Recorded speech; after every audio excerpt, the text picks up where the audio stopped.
God, we're only on episode 14. I know. Oh man. Maybe we can beat our record and pass, what was it, 80 from last Mid 80s. Yeah. Mid 80s? Yeah. Okay. I still just want to see how long it takes for us to get a player death. Let's go. You're jinxing yourself. Dude, man. listen, it's going to be me regardless, so I just want to see how long it goes. I mean, I could see it You have the soonish worst because we're all pretty low level, so that's kind of the That's the sweet spot for death. yeah. Low Yes, levels. Please, nobody die. Please, nobody die. All You right. guys can die after I draw the group. The thing is, if somebody dies, you guys can make it a quest to bring them back to life. True. Who has time for that? That sounds like a lot of work. Dump the body on the side of the road, and we're off. Here lies Bloodbeard. He lived fast and died drunk as fuck. In our in-person group, Peter, we did do that once, and then what we got for our trouble was getting stuck in a 5-year time loop in the Feywild, and we lost all the progress we had made. So That is true. You guys decided to go the Feywild route to Let try to dead party recover. members lie. I have Because no Peter just idea. doesn't want to make it easy at all. He's like, yeah, you could, but Yeah, you could, but you could also all die instead. I'm going to make it as hard for you as possible. not as hard as possible. There's always a consequence to things. It goes one of two ways. Either what Gia just said, or they finish the mission and they end up with a mysterious deck of cards. I think someone's having an issue with flooding because of hydrovac. Also, it's the opposite. Truck. Okay. Either The way, water truck. we're live. It's just Hey. The music's fine. Okay, cool. Thank you for checking. Either way, welcome back everyone to Roll Call. Like always, before we get started, let's get started with a quick recap. I believe done today by Gia. Right? So yeah, Gia, take us away with the recap, and then we'll do some character introductions. this is Val writing a letter about her recent experiences. Got it. Dear Kai, I'm writing to you from Algaris, where my adventuring group has taken a job. Something, or someone, has been taking livestock and people from the village. Current theories are a mysterious pale child spotted by the town guard, or an equally mysterious crooked man spotted by us on our way into the village. He was tall and kind of spiky looking around the edges and crooked. Not a creature I've ever heard of. Another theory is that redcaps are responsible. Thanks to my brilliant sleuthing at a local crime scene, we found evidence that redcaps could have been there and taken the family who disappeared from the house. For now, I need to rest. I'll let you know how the mystery gets solved. Stay safe, Val. P.S. Do you still have my copy of Victor Cannon's memoir? I'd really like that back. End. All right. Yes, I inserted Victor Hell Cannon yeah. into the universe. Self insertion. Yeah, that's okay. I like that she's Are we not doing phrasing? Phrasing. Yes. Okay, that's my summary. All right. Well, let's do some character introductions, shall we? And today we'll start with 2, 3, 4, 5. Ian, go ahead. Oh shit! Hi, I'm Ian, aka the man in the leather bracers. I am playing Amos Bloodbeard Orst. He is a pirate who is kind of like a fish out of water right now. Got a little bit of fighter, got a little bit of rogue on the swashbuckler side. It's gonna even out eventually. So I'll be perpetually underpowered until I'm the fucking best, and suddenly not. Yeah, Bloodbeard, I can't even remember what I ate for breakfast this morning. He was sleuthing. He's got some sort of sword that he's gonna use to avenge some family, or I don't know at this point. Bloodbeard's just vibing, and he's not having a good time, especially with his crooked man figure lurking about. I just want to say and add this bit where you chastised Tingle for wanting to take the family like savings, and then you found their heirloom obviously tucked away in the closet. Which you're gonna use to save them and then give it back if they're alive. We can't throw money at something to kill it. We can hit it to death with a magic sword. I don't know. You throw enough money at something, it usually dies. And also, I remember I did say that if they were dead, we were gonna come back, and as long as they didn't have That's anyone true. to give it to, we were gonna loot it. So That is very true. they're not using it. There is a D&D creature that you can throw money at and it will die. Also, you can just use catapult on any money and it'll kill something. Yeah. Okay. But either way, Yeah, but it's not like you just like whatever. Oh no, that's magic stone. who Does that work on money? who's next? It's gonna be Robert's smartass. Tell me more about catapult, Robert. Tell me more. Alrighty. Hello, everyone. My name is Robert. I'm playing Tingle Rumbletron. He's a gnomish armor artificer, and one of his spells he knows is catapult. He, a while back, used it to technically knock Ian's character Bloodbeard unconscious, and yeah, that was bad. But, you know, it was vengeance, so it was important. And Tingle is kind of he's a jerk, he sucks, but he also has recently learned to value some people more than his friend Zuubrik. And right now he just, once again, did a step forward and did not steal a family's belongings immediately, thanks to the moral counseling of Bloodbeard. And yeah, he's looking into where this family is because he wants to take their stuff because hopefully they're dead. So I'm gonna move on to Tingle's other friend, Zuubrik, played by Dylan. How far down is Tingle, like, down those stairs for that to be your first step? Well, It's pretty far down the stairs. Hi, I'm Dylan. I'm playing Zuubrik Muisi. He is a conjuration wizard, licensed, unlicensed anthropologist. He is a hobgoblin from Særald, and he is currently assisting head detective, the Wanderer, with this case right now. Not really assisting, she's doing it all herself. He's just standing there agreeing with her. And currently, I think that's it right now. He's not high for once, so it's doing pretty well. I'll move it over to my sponsor, the person keeping me on the right track, Emilio.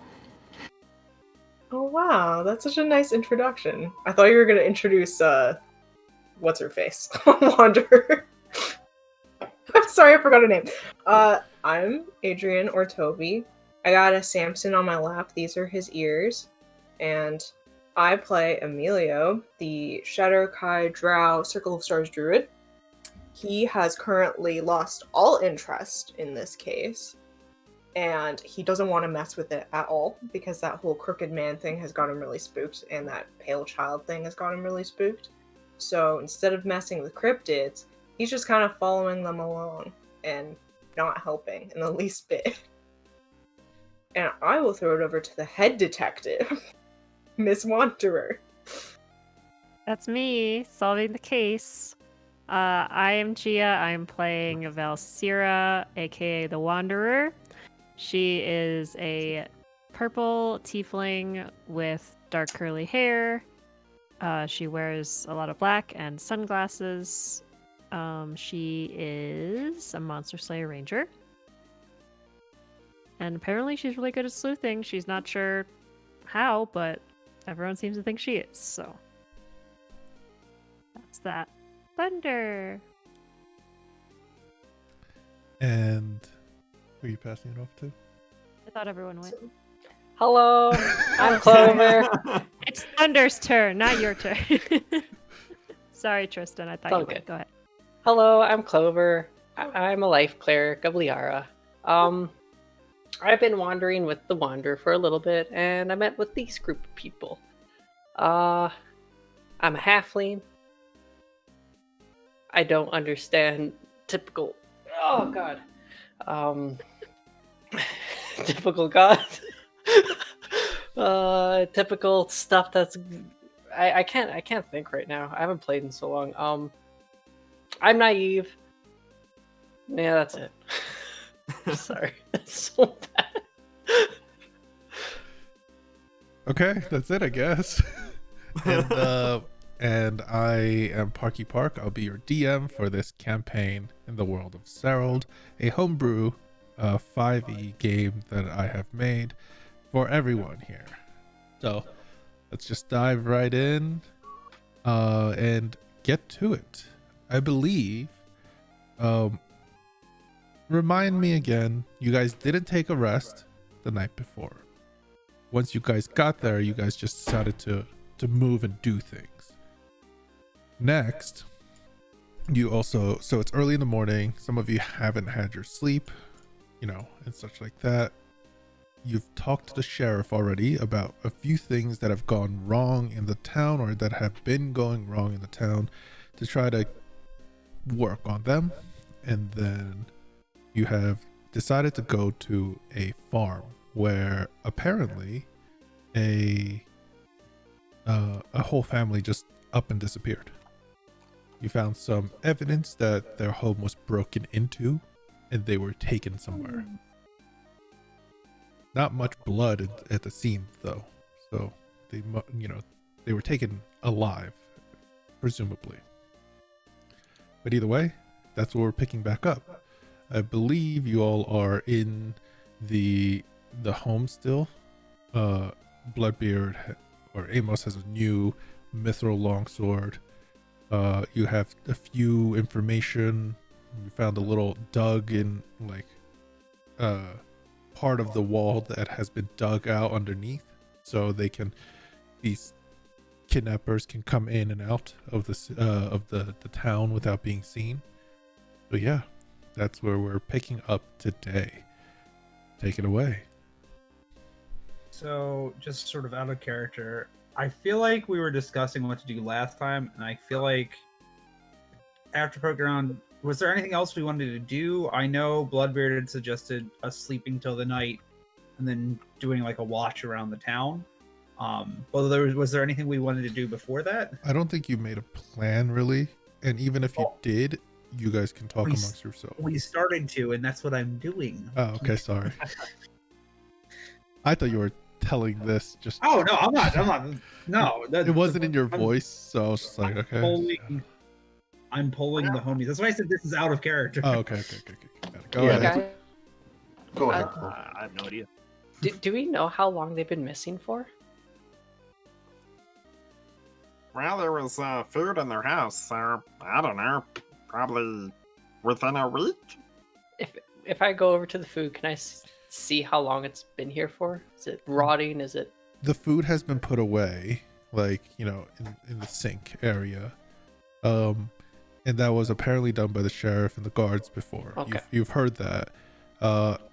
If you want to see if you can remember, if any of you can remember, you could all give me a history check, because I'm not going to give that information Good back old for free. -1.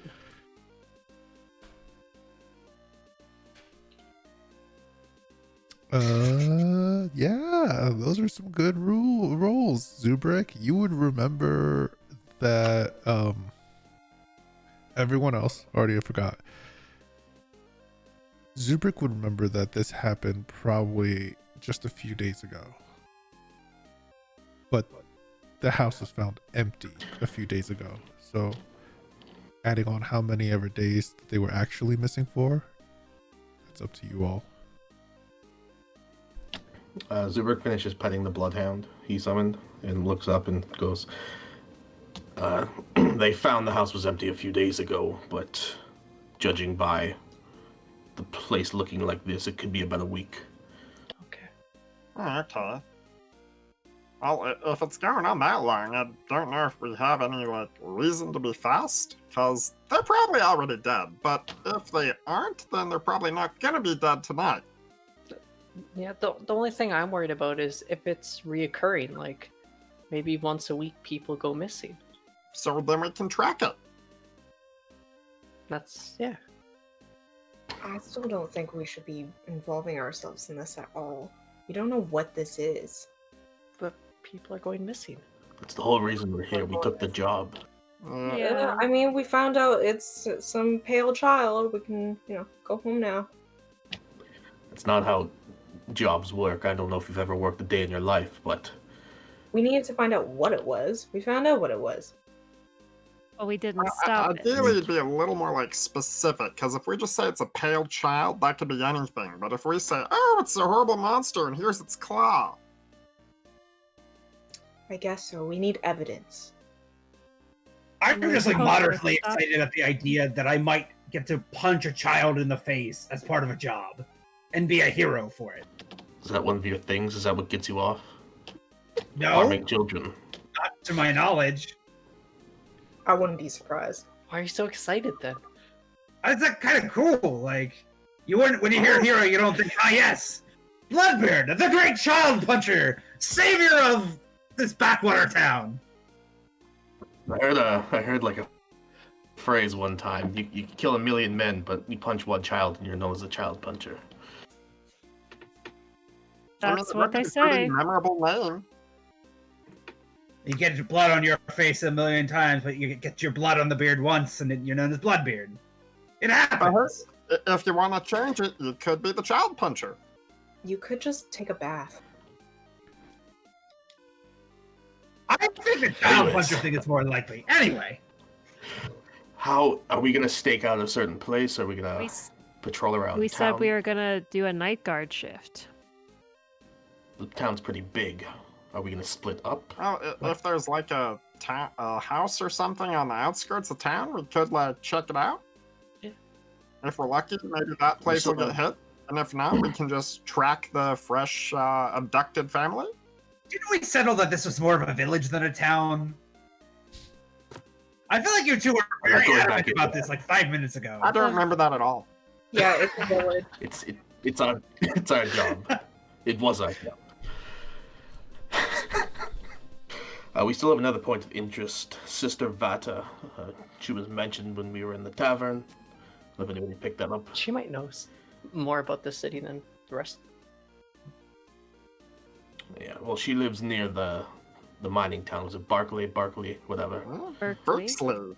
Berksley, So confidently of incorrect. course. All right, well, are we taking a rest now then? Back at the tavern area and then patrolling at Yes, that is what we said sense. yesterday. I mean, earlier today. night? All right, Yeah. let's go. So crazy. It feels like a week and a half has passed, even though it's just been a couple of minutes. Well, that's because you haven't It happens. We stand here for a while. All right. You ever find like we stand here and, like a month has passed, but it's not actually a month. It's only been like 5 minutes. Time that is happens. strange. I feel like All that the happens when you time. stand on your feet for too long. You lock your knees. No blood flow. You're gonna need more iron in I my feel blood. like it's more yeah. just when you have to listen to Amos talk. Wow. All right. So you all I should have That's true, he's a very Zuubrik big- when he burned you. all right. So as you guys go bickering on about how time feels weird in the D&D world, you all make your way back to the tavern. Inside, your warm beds greet you, and I believe you all, or most of you, will take a long rest, right? Yeah. Like you planned on? Yeah. Okay, so you guys get your long rest. It was pretty early in the morning still. So, and on the way back, you did not see the group of people that you saw while headed towards that farm with these kind of low rectangular boats that were gathered near the center of the town before you guys actually, when you left the sheriff's office. Either way, hours pass. You guys would have a long rest. Those of you that went to sleep, and stuff like that, get your spell slots back. If anyone did anything specific or wanted to do something specific during the long rest, let me know. No? I pretty much just drew that sword that Bloodbeard has now into my book, Okay. and then worked on some of the spells I'm working on. All right.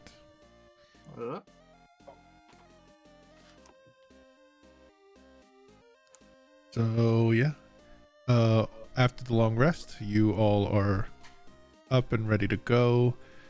You know, the sleep, it's 8 hours. I'll say it's pretty close to evening now, so the sun is gonna get close to setting because it is fall or morning. Yeah, it'd be about like 4, maybe 5. Are the same people working the tavern when they wake up? Yes, in the morning. Yeah, because they work during the day and they do their own thing at night. And it was a dwarven woman and half orc behind in the kitchen. Yep, and apparently the owner's place is actually through the kitchen and is connected and has her own little home on the other side of the kitchen. So yeah. So are we going to get an evening meal before we head out, or just I head want out? some food. Sure, we should eat something. Might be a long night. After ordering some food, I'll say you guys can pay for the money. It's gonna come out too far. Just pay a 2 gold for everyone. On me. Okay. Oh, okay. Oh, All right, not gonna argue about that. Clover, how do you have any money left? I don't know. I just have these 2 coins left. It's just 2 gold. Oh Um, you guys get some food for your dinner, I guess, or breakfast. It's actually mostly fish and some, steamed veggies and such like that, and some roots. But either way, pretty good. There are others in the town, but others in the tavern, but it's not really too busy at this point. So yeah. Anything else you're gonna do? Well, I'm gonna unload my 2 shovels in our cart because I don't need to carry those around with me all day. Okay. So, Yeah. I guess Bloodbeard should probably leave the tent behind in the cart because holy shit, it's 20 pounds. Yeah. You guys, when Zuubrik goes to drop off his plate back at the bar table, whatever it's called, I heard you talking earlier. Can you explain what this word I'm unfamiliar with means? You mentioned the word skiffing. Is that like a sex thing, or? oh, are you interested in going skiffing with us then? And no, it's not a sex thing. First. Oh well, not as much interest now, but could you explain what that means? Oh, a lot of us go out. It's like a sport or a tradition. We go out and to catch some food, for sport. And we take the boats that Jelly makes. They're pretty low, they're flat and low, but they keep us afloat off the out of the bog. So we take those out, take some rods and some nets, maybe a spear or 2, catch whatever we can, and come back. We go south. Find anything strange in the bogs? I mean, what do you mean strange? I don't know, like big creatures or ominous spirits, drow, anything weird. If you're talking about some weird things along that line, I would suggest talking to give me a second. Aloran. Aloran is the owner of the Bronze Cauldron. He doesn't really go out skiffing, but he definitely goes out into the swamps all the time. If you don't see him there, Halzu's probably in charge while he's away. But yeah. And no, normally we don't see anything too strange. Every once in a while, like a wisp or something, some light can happen. I wouldn't follow those if I were you. But yeah, nothing too strange, and it's more fun. Something to do. You're welcome to join us later. Me and Thalja No, I go wasn't out. actually interested. I just wanted to know what that meant. Well, yeah, it's just a thing we do here. That's nice. I'm glad you could figure out your own traditions and make use of what you have around you. Anyways, thank you for the meal, and I'll be going now. Do you spice? What you said? Nothing. Never mind. I'll walk away. Okay. All right. Well, Leaving. where are we off? Okay.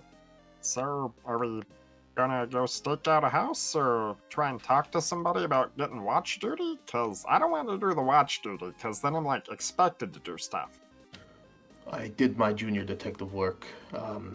There's a person named Lauren. He owns the Bronze Cauldron. He's seen some strange things in the swamp. We might talk to him until nightfall. So I figure these things only come out at night when it's harder to see. That makes sense. We did see it like super early in the morning. How does that feel for the rest of you? It sounds like a good plan. Yeah. Definitely shouldn't be splitting up if something out there is. No, if we split up, I can't heal everyone. It's not a good idea. If we split up, Clover won't be able to see. That is also true. We'll fix that eventually. Oh, Does anyone know what the Bronze Cauldron is? nope. Nope. You Probably didn't should've ask? But I do have a handy printed guide to the town. Tingle cast guidance and pull out a little printed pamphlet saying, "This might be the guide you're looking for," and hand it to Zuubrik. This might be the guy you're looking for. Might be. Let me use my unknown knowledge of this town to find where this building might Well, be. you'll do it with a plus. Let me roll. Give me a survival. 4. I'm just gonna toss the pamphlet away and look at the barkeep and be like, "Where's the Bronze Cauldron, by the way?" Oh, you leave, take a right, and make sure you go to the northern gate. It's by that corner. Thank you. It's by the northern gate. You did it again, magic pamphlet. I step on it on the way out. All right. It evaporates into little motes of mana. All right. So, are you all headed to this? Yes, sir.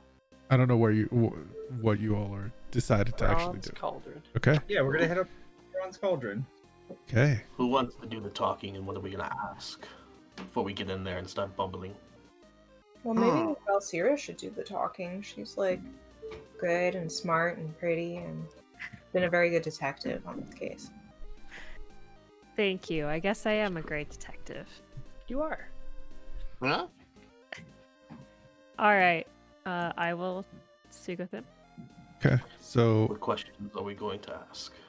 Apparently he goes to the swamp a lot, so he'll know anything out of the ordinary in Okay. regards to what we're looking for. Possibly. I'm not too sure.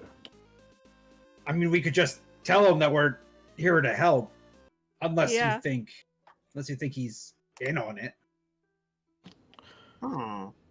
Wait, you said he goes to the swamp, right? Yes, him and a group of individuals go there a lot to skiff together. What's that now? Is that a sex thing? Yeah, it sounds really Yeah. gross. Yeah. So They they're go- there a lot. It's a backwater swamp thing. These people are. I was about to say, I've never skipped in a swamp before. That seems like it could get a little bit messy. Oh, I don't like this. Sexy We don't have to environment. participate, right? Just don't. No, you're fine. Okay. Chloe. You're a Ken doll. It's not gonna matter anyway. I still don't really understand what that means. And at this point, I'm Long not afraid story to short. ask. No. Like you've explained it. I just don't understand. Who is Ken? Ken, it is a. It's actually a gnomish word. Comes from he who has no balls or asshole. That's true. That's a very specific word. as you are finishing describing this to Bloodbeard, who wasn't there for the talk, The you talk? that you had at the cliffside. Oh, I thought you meant about sex. the other talk. That's why he doesn't know birds, that the skipping bees. isn't real. Ships Yes. in the waves. You all Or is arrive at the Bronze Cauldron.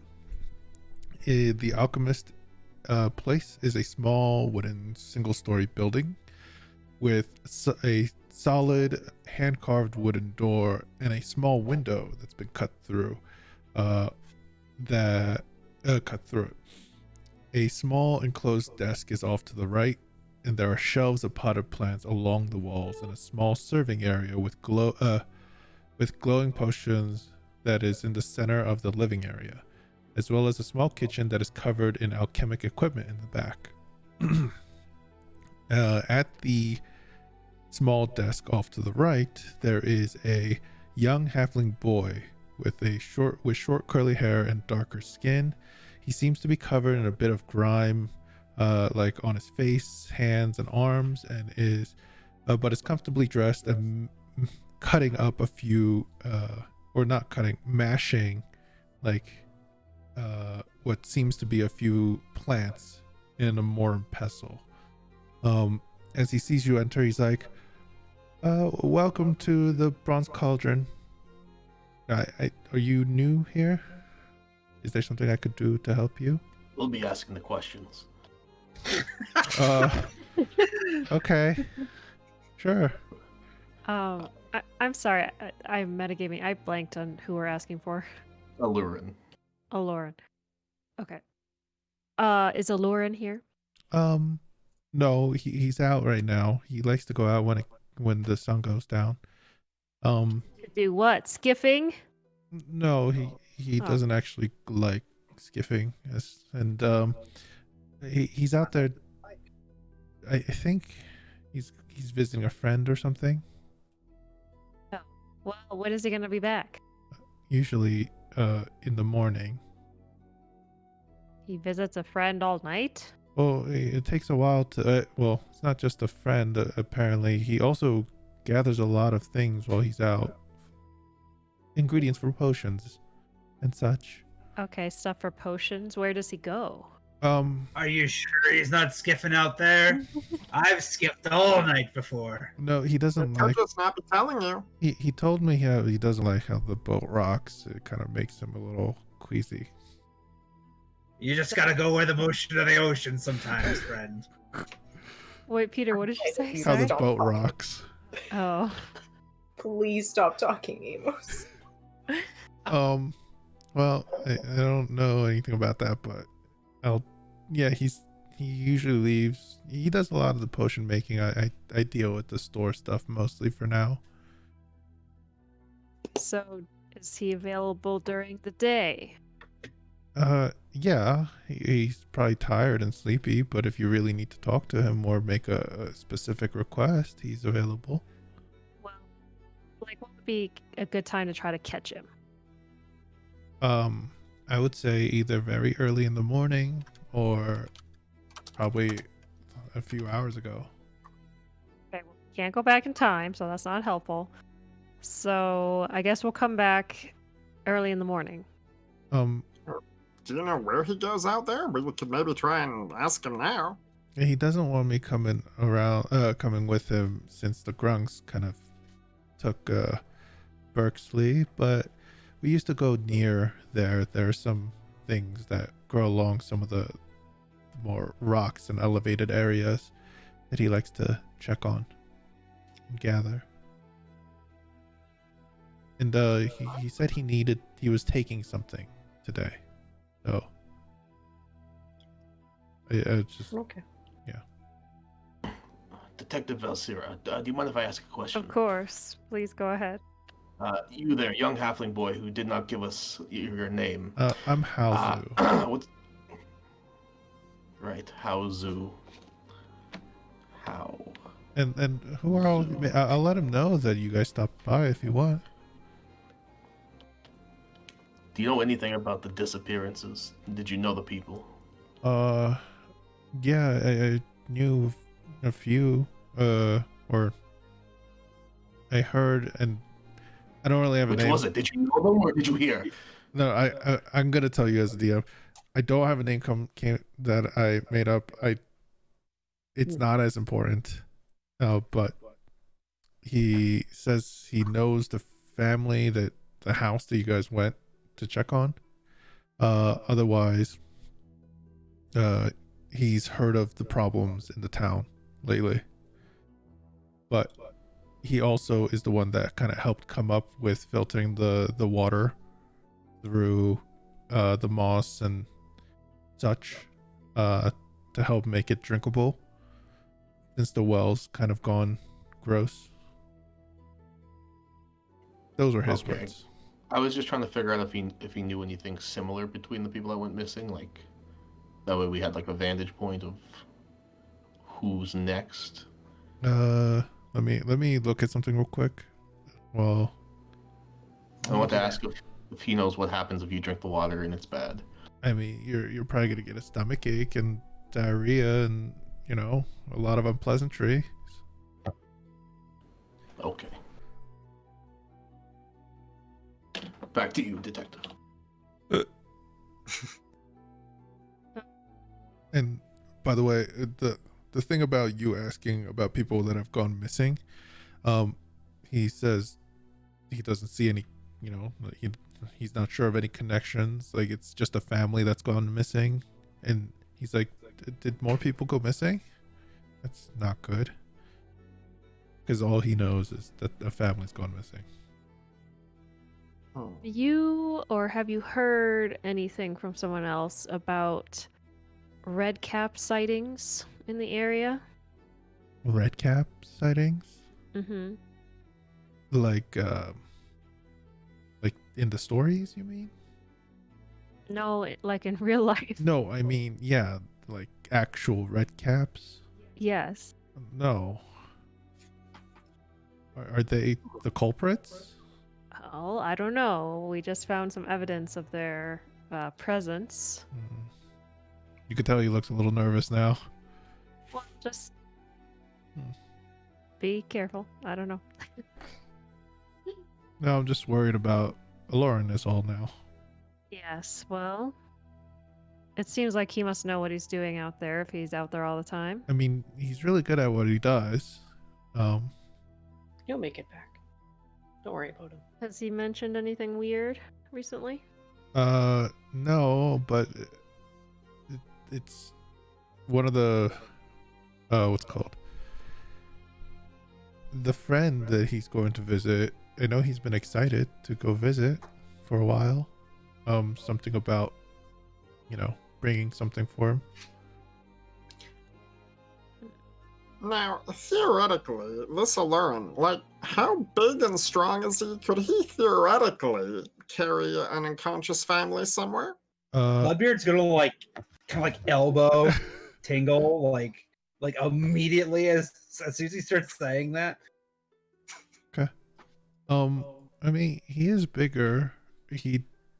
There aren't really many people like him here or anywhere I've seen. He's really nice though. What does that mean? Yeah, how is he unlike others? He's blue, like furry, fuzzy blue. Oh, he's a furball. Yeah, I think I've heard somebody use that word. Does he walk with a crooked gait? I don't know. Does he have crooked shoulders? No, he's normal. Okay. Hmm. But Hold up. he's big. Oh, I don't know about normal there, son, but He has a typical frame. Yeah, but he's bigger than most people that I've met.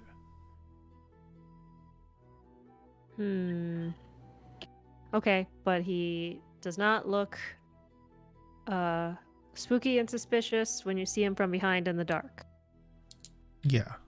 Okay. Can I Is that the minor list?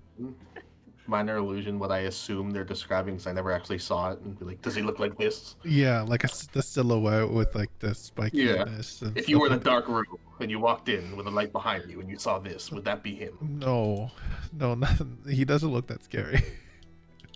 Okay, he's not scary. He is just large Uh-huh. and blue and fuzzy. Yeah. Okay. So like a big teddy bear? Kinda, but he wears a cloak around mostly, especially if he goes outside to, look for ingredients. Hmm. Yes, it's not him. Have you seen anything strange around here? No, not really. I mean, no, we don't really get too many visitors. We had I think I heard it was a noble or something that came and went to the town a few days ago. Oh, yeah. But I didn't really see like a big nobleman or anything. I saw a kid surrounded by guards. Well, you probably won't see either of them again. Yeah, they left like a few days ago. Yep. That they did. Okay, well, do you want me to let Alorn know that you want to speak to him? Yes, please. Okay, I could do that. What are your names? Just tell him that Lost and Found came by. Okay. All right, will do. I'm sure I'll also let him know that you're new to the town. Okay, sure. Okay. So he takes a little piece of paper and he scribbles barely legible something. Thank you for all your help. No problem. If you need anything, potion wise, and I can sell you some. Lauren, taught me all the prices and such. Well, I'm broke, so now. Same. Yeah, we're kind of gourdly challenged right now, but We'll come back in a couple days. Okay. All right. I'll see you around town, I guess. Mm-hmm. He gives you And a if wink. you do for some reason get kidnapped in the middle of the night by some terrible monster, try and drag your heels in the mud as you're getting pulled along. Oh, what? It'll make it easier to follow you and maybe find your body. Have a good night. Thanks. He kind of stares Very nice. awkwardly at the doorway as you are walking away from his from the establishment. I elbow Tingle. You're gonna scare the child to death. worse than that, Huh? you might give away the lead. Oh, that's true. I Mm. mean, are you guys getting real big hints that his boss master guy is maybe an evil cultist running around in the night feeding people to his friend? No. That's kind of why I elbowed you really hard when you almost gave it away, but yes. Really? I The just dude's saw- wearing a cloak going out in the middle of the night when a family went missing to give a treat to his friend. Yeah, it kind of just sounds like, what did they call it? Skiffing? Like he's just doing that. He's a skiffer. He's Yeah, definitely like the skip in inside- that dynamic. He's just one of those solo skiffers, you know. Well, I meant with his friend that apparently he visits all night. So our leads right now Oh. is the crooked man and the skiffer. Yeah, I mean- think so. I guess he didn't have to be the skiffer. He's skiffing with the crooked man. We named this episode "The Crooked Man and the Skiffer." Maybe we need to I'm gonna call- change it right now. I'm changing it right now. Sorry, what did you say, Emilio? I just said gone missing, but whatever. I think we need to talk to this guy because if he's skiffing with the crooked man, I would very much like to meet him. That's why I he's would too. Yeah. I mean, honestly, I'm kind of confused what skiffing is anyway, so... Same here. Sounds sexual, so I'm not Oh, too very. keen on it, but- Established that, but not exactly what it is. You'll learn about it someday when you're Is, older. someone I the think- skiffer and someone is the skiffy? I think we need to Gosh, talk to Wade, both. Anyway, It's just a general term. They're just called skiff. You explain it. sounds You claim to have a covert. lot of skiffing experience. there's I don't want to hear. there's plug my ears. a Ken doll by us. Someday when we're hanging out with pirates, ask them about skiffing. I don't want to. Unless it's a regional dialect thing. How about we just don't mention it because we might embarrass ourselves? That would just make it even better. Well, we have to wait till nightfall anyway. It's a Should we just go back to the if it's a local tradition, I feel like it's gonna come up. Oh, we Did you- will. That's it. We just tell anyone who asks what we're doing heading out late at night from the town that we're just going skiffing. Super. Should we use this time to find Yes, Sister I was Vanna? about to say. So while we're walking, The sun is starting Here's- to set.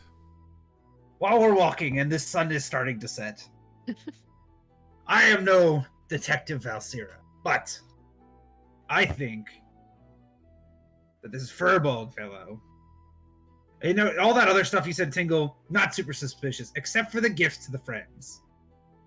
Have you ever met a Furbolg? They're No. big, very furry. By the way, they're extremely like rare around here. Yeah. You don't really see them. Like They're most great at places, yeah. hugs. Great at hugs. But they're Okay.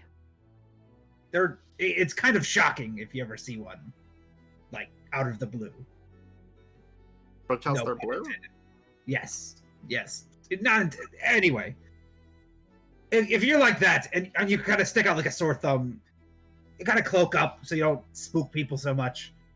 Traveler's cloak's a lot less off-putting than big blue bear boy monster thing. No, but like just the timing. Why is he always out at night? He visits his friend somewhere out by the Grungs, in a place that the little boy can't know about. Little boy doesn't know all these things. It's just I mean, it's classic. I'm taking someone to get eaten by something else. Maybe my friends. Who knows? I don't know the about the only getting one that thinks eaten part. It just sounds like an affair. That was going to be my follow-up. But why? I don't know. Why Maybe have it's an taboo in affair? this town. I get where you're coming from, Bloodbeard, but I mean, first off, you just racially profiled a Furbolg, so let me just put that down. Hold up. Just because he's big, you're suspicious of him. And second, we came to this town. He's lived here longer. He's probably been doing this for years. This is a recent thing. Back That up. is No, true. I always told Jingle that part wasn't weird. The going out in the middle of the night with something is weird. A man Not can't the being leave his big house whatever he wants. In the middle of the night, when there's a crooked man about and a pale child? I don't know. Maybe this affair is not really respected in this town. Maybe I mean, he's if not it's an aff- respected in this town. If Maybe there's it's with a affair, girl? skiffing with a grunt. They are pretty slippery. I do want to say Stop talking about skipping. I'm going to say this right now. Where were you all headed before?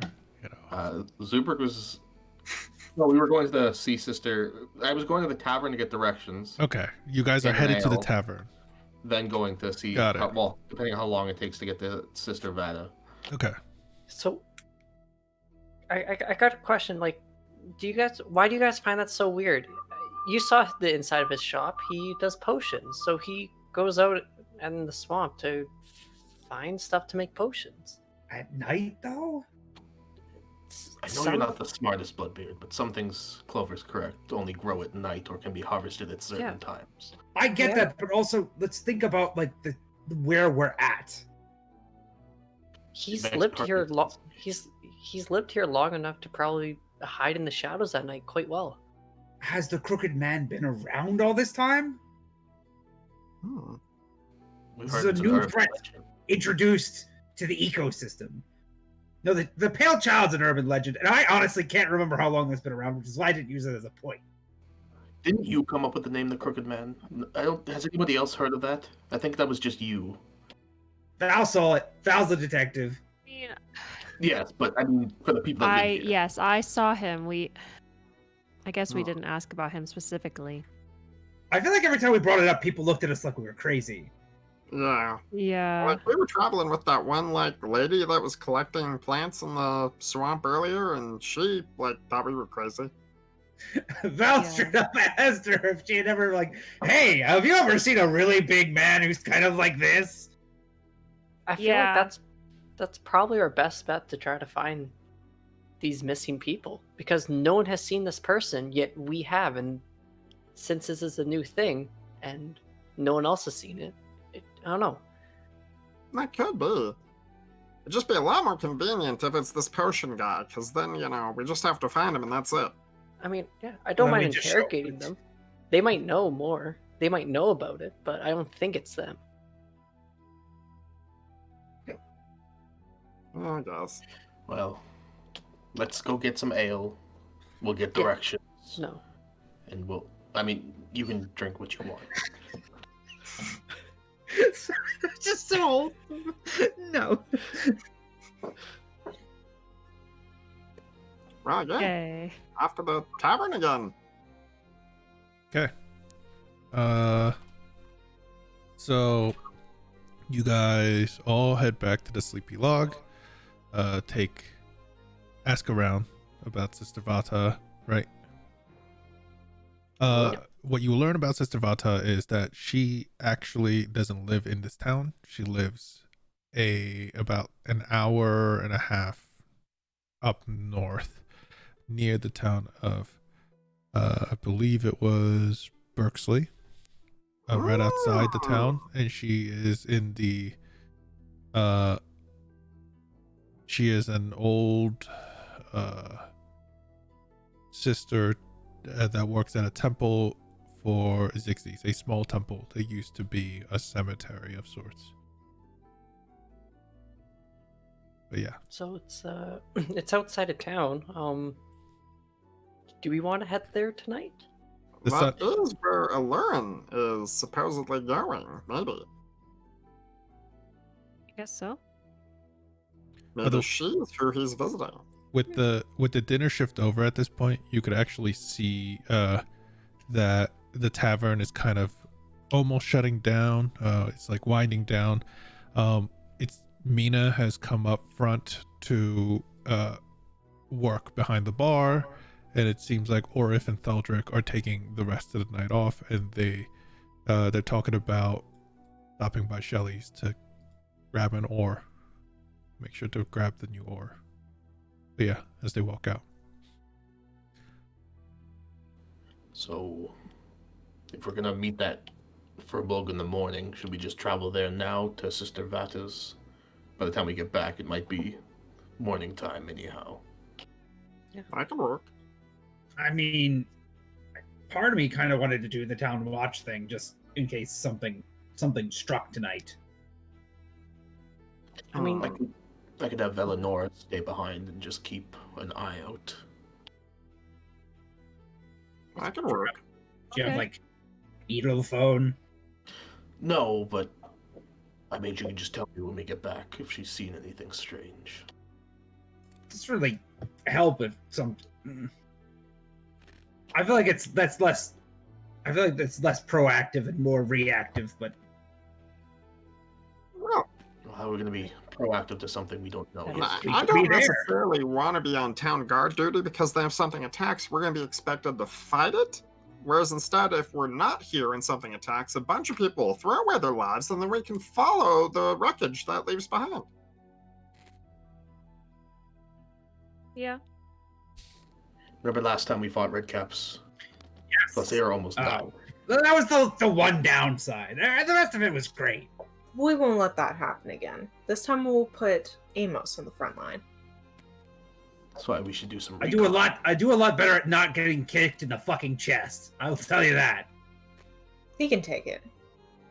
Oh, I'll I knock it can. out of you. If he can take whatever the hell skiffing is, he can take a red cap to the chest. That'd be a very interesting night of skiffing, but Okay. Settled. Bloodbeard's on the front lines. And All right. Well, I'm gonna spend 10 gold to change Eleanor into a night owl, Okay. and just have her do an aerial patrol of the town till we get back. Okay. night owl.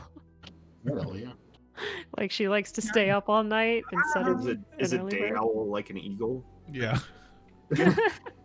All birds are a type of owl. Not many people know that. All right. Every bird is an owl, but not every owl is a bird. Right. Oh God. So you're all headed to try to get to the Temple of Zigzys? I guess. Looks like it. That's the consensus. I think so. Yep. Okay. We're Bloodbeard's gonna be gonna going there in the thirsty middle of the for night. food. Keep an eye out. Okay. You all get the direction that you should head up north to get there. So, leaving the town through the north gate, you guys traverse a while along what seems like a path before it starts to kind of fade, and this kind of trail disappears. I need someone to do a survival check to try to kind of keep on with. Do it. Okay. Take this pamphlet of survival. Oh, Ooh. thanks. I'm also gonna cast aid twice. Everyone's max HP goes up by 5. Woo! So Do we want to be sneaking, by the way? I can that's up to you. cast pass without a trace. I'd say yeah. It's an hour and a half journey there. You've heard that too. How long does that spell last? I think it's 10 minutes. If this is a sneaking operation, Bloodbeard will be going in his leathers. So Perfect for skiffing. I think our best bet is to probably just go at a normal pace because it's gonna take us a while. But if anyone sees anything, then we try to be a little bit quiet. Okay, in All 45 right. minutes, I will cast pass without a trace because it's 1 hour. Okay. Oh. So after traveling for a while, what you think is 45 minutes, you cast pass without a trace. As you were losing the trail, Valcyra, you managed to find what looks like a sunken piece of like railway path, but like a minecart, you know, like a rail. Tracks. Yeah, like tracks, but not the whole thing, just one. Track. And like looking at that and keeping in mind where the trails are coming from, and you know, you look around and you could see slight elevated areas. You could actually even see now along the slightly boggier parts there are worn down kind of footpaths of roots of trees of people that have walked through this area using that as an elevated spot.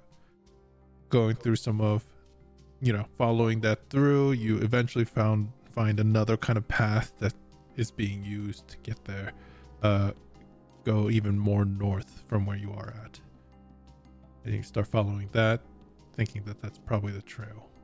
So does it look like something for a mining operation Yeah. versus Well, transportation? well, for the piece of rail that you find, yes, but it's alone. You know, it's kind of off in the middle, sunken mostly in the peat, and you know. Okay. But yeah. All right. So I point this out to everybody. Oh, guess we're on the right path. Great eyes. Thanks. Looks like there was a mining operation here at one point.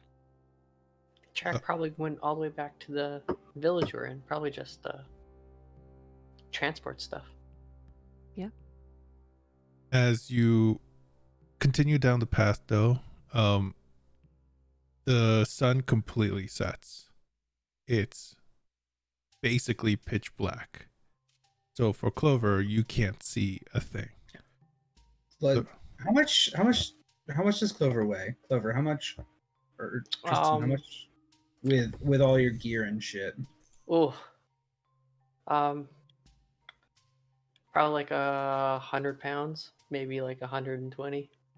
I'm gonna check something real fast to see if I can That's actually with hold your it gear? without being encumbered. Yeah, I'm 60 pounds. My chainmail says 55, Sure. but that's Oh as yeah. if you were a shit, normal you are size. chainmail. Okay. Clover, hold my hand. Okay. I mean, we could just put a little piece of rope between our hands because it's a little bit of a reach for me. Yeah. Okay. At first I thought you were burning me, but You know, Bloodbeard's only 5'6". He's really not that tall. But he's got little arms. He has tiny arms. He has to bend over to hold. Yeah. Tiny He has arms, like a T-Rex T-Rex. arms. Yeah. All right. It says little I imagine daggers. he's just like I just imagine he's like relatively short, which is why he's got such BDE. Does he? I feel like more like overcompensating energy. Yeah. Okay. He's only 5'6". Yeah, he's only 5'6". Valcyra, how tall are you? I think she's 5'8". Hold on. I'd say it's not including the horns, but yeah, like still like he's What about you, Emilio? His height? 5'9". Yeah. He's about like 5'5". No, I'm 5'9". Oh. Oh, Oh. this is Is a new this the- perspective. Amelia's Is this the crush has just deepened. Is this the shortest group we've had? I think so. Is Val Yeah. the tallest person? No, I think Zuubrik's taller. Zuubrik's Okay. 5'10". Yeah. So I it's thought I was the shortest, like, Wait, I'm sorry. besides How tall- the half. so it's how tall is, Zuubrik, Valcyra. Amos? he's 5'6". 5'6". He's so short. I know. All right. Either What way, you roll for? I thought he was like, fuck. No, that's the thing. That's the energy he gives off, but he's short. Okay. Oh my god, Amelia's gonna fight him hand-to-hand combat. That's why, Notice. that's why they like go back and forth with each other. They see each other eye to eye. Yeah. Wow. My mind is kind of blown by these revelations. I always play like really big, tall characters. I like Bloodbeard as a shorty. He's fun sized. Well, you all are telling me, so. Well, I think we knew that. Okay. you as you are traversing through the darkness, those with dark vision, help Clover throughout some of this Yes. more difficult terrain. Our little buddy. And eventually, what you guys see in the distance, as the trail actually kind of opens up more and becomes you could actually see stone kind of pathways a bit laid out before you that was once a road. You can see in the distance what looks like not a gate, but like a wooden archway. The sign's kind of dilapidated and fallen off, it seems, but behind you could faintly make out a few buildings. Pretty close to that, maybe like 60-70 feet away, is a small temple, kind of hidden in a dense grouping of trees. Thinking that might be the case as you the temple as you approach, it's a shoddy little temple, not even like a bell. It is made of stone, and the door is still intact. It seems to be locked as you kind of like attempt to open it, and there is a small kind of like iron gate that starts from the right side and wraps around further back, and this is in the little cluster of dense trees, this temple itself. Oh, this place is pretty beat up. Yeah, it looks like not many basically no one's really taking care of this place. You don't even see a light, a source of light lit on the inside. Oh. Does it seem like anyone's living there? From what you can tell just by look, no. I mean, it is the middle of the night, so if anyone is living there, they probably have all their lights off. Well, yes. My question is not, does it look like anyone is awake? My question is, does it look like it's inhabited? and I used? can't see it. I'm just assuming. No. Well, this I is was- a temple to the god of death and time, so maybe they're not allowed to take care of it. Or Very maybe appropriate. he's out for a tryst with Alurin. Maybe. The joys of skiffing. Don't so, just like- show off.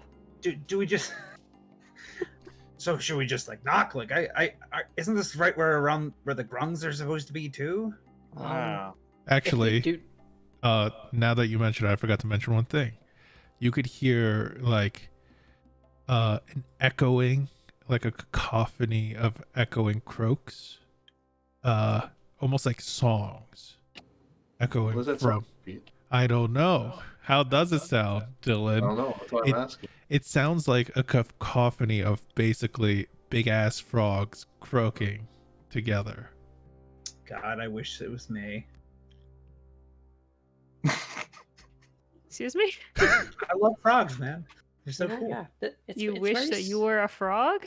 No, I just wish I was there with like big ass frogs. It- croaking. Very Where's the soothing. frogs? Fair But- enough. Yeah, you could hear that in the distance. Like it's pretty close distance. If I had to sleep here every time, oh, I'd sleep like a baby. Well, Mm. maybe we should like peek inside before we make a noise in case she's not there anymore. That's not a bad idea. Also, I don't usually ask or say this, but if it is the front door is locked, maybe we pick it and head inside so we don't make a noise outside. I was thinking that, but if with the whole breaking and entering thing, she might be less happy to see this horny bastard just sneaking around in the dark. But if we sneak inside and then make noise, at least it's not echoing outside. Yes, we'll just give her a heart attack. Yeah. No, we sneak inside and then we knock on her door and say, "Oh, you left it unlocked. We came in. What happened?" Sometimes it really worries me when you and I are on the same wavelength, Tingle. Like it's very concerning to me on a deep level. Great minds think alike. Why don't I just quick sneak around, just do a little bit of recon, and poke on back? So you're I'm gonna not gonna move. That's Okay. a great mind. So Bloodbeard, you're gonna break from the group who's waiting at the front door, right? Yes. So The you rogue is going to sneak and peek. okay. There is a iron gate along the right side, like I said, with the fence that wraps around further back. You could try to hop the fence. There's rusty spikes kind of at the top of it. You can also try to pick the gate because it seems Oh yeah, to don't be just locked. fucking do that. Okay. Like, Give me a thieves tools check. thieves' tools. Is the front door solid, Pete? Yeah, it's a pretty solid door. Are there any gaps or windows? There is a single window to the right of the door between the gate and the door itself. The curtains are mostly drawn. There's like a little bit of a gap that you might be able to peek in and see something from the inside. All right, so Bloodbeard, the lock, piece of cake. I just need you to roll me an intelligence check.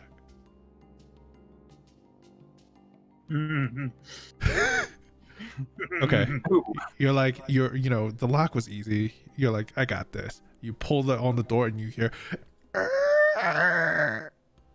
loudly. Is that a grung? As that happens, the croaking stops. There's silence in the air. What is everyone doing? Bloodbeard's gonna hold out fingers. Just hold out a finger. He is. Is that a grung? Shut up! Shut up! He is going to cast Thaumaturgy, Mhm. and he's gonna wait.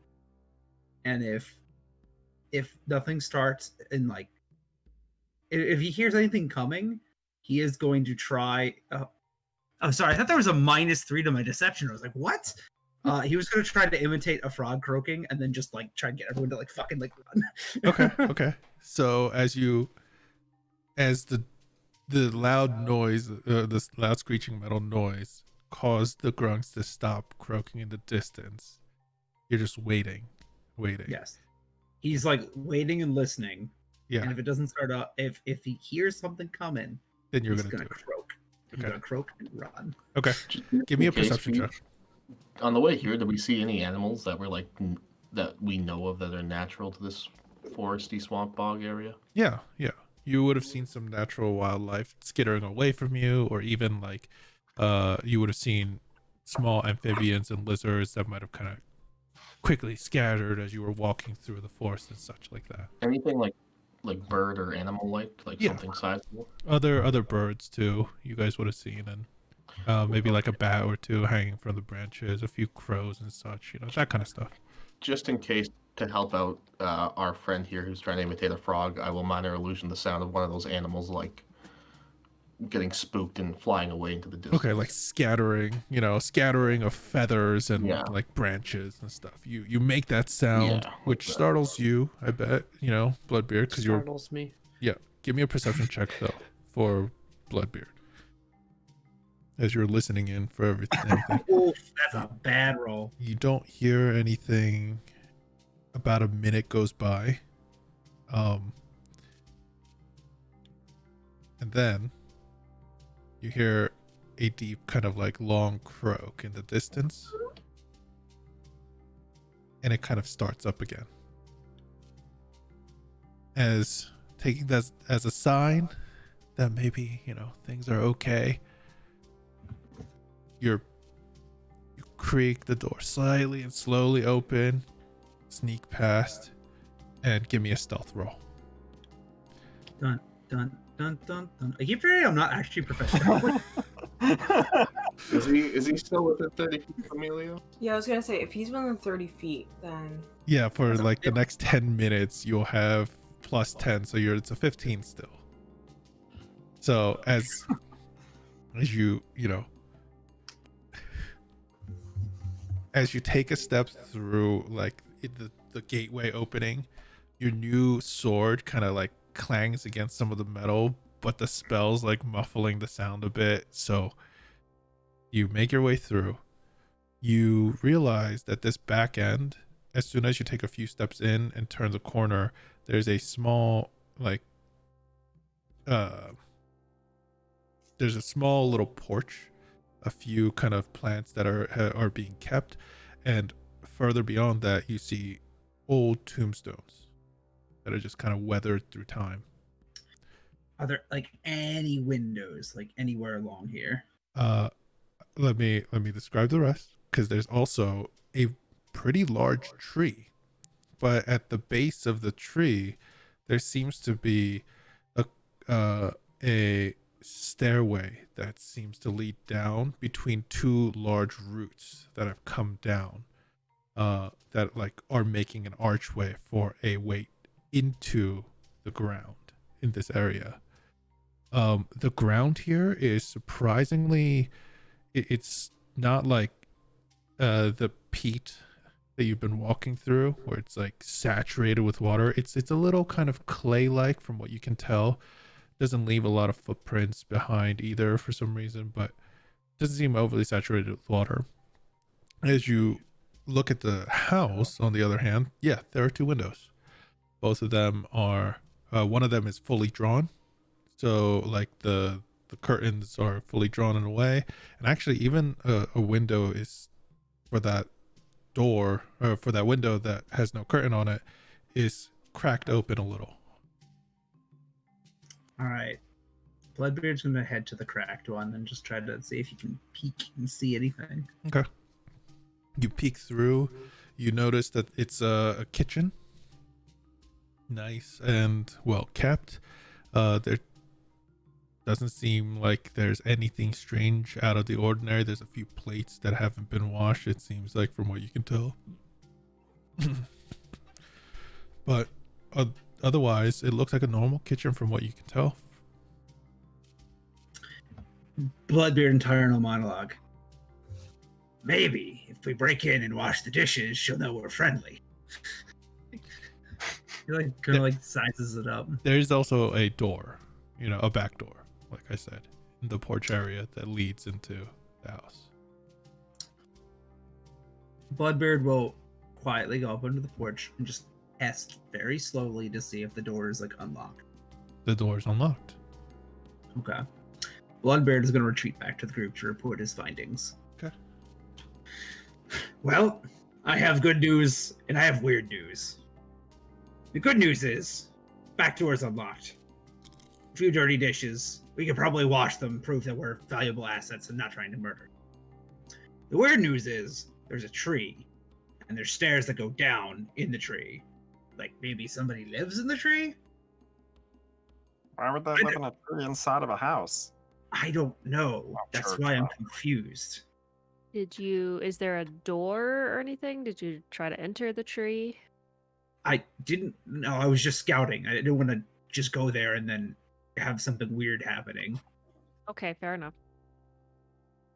All right, well, maybe she's in the tree. It's a possibility. I'm just trying to figure out how we can announce our presence without alerting the Grungs.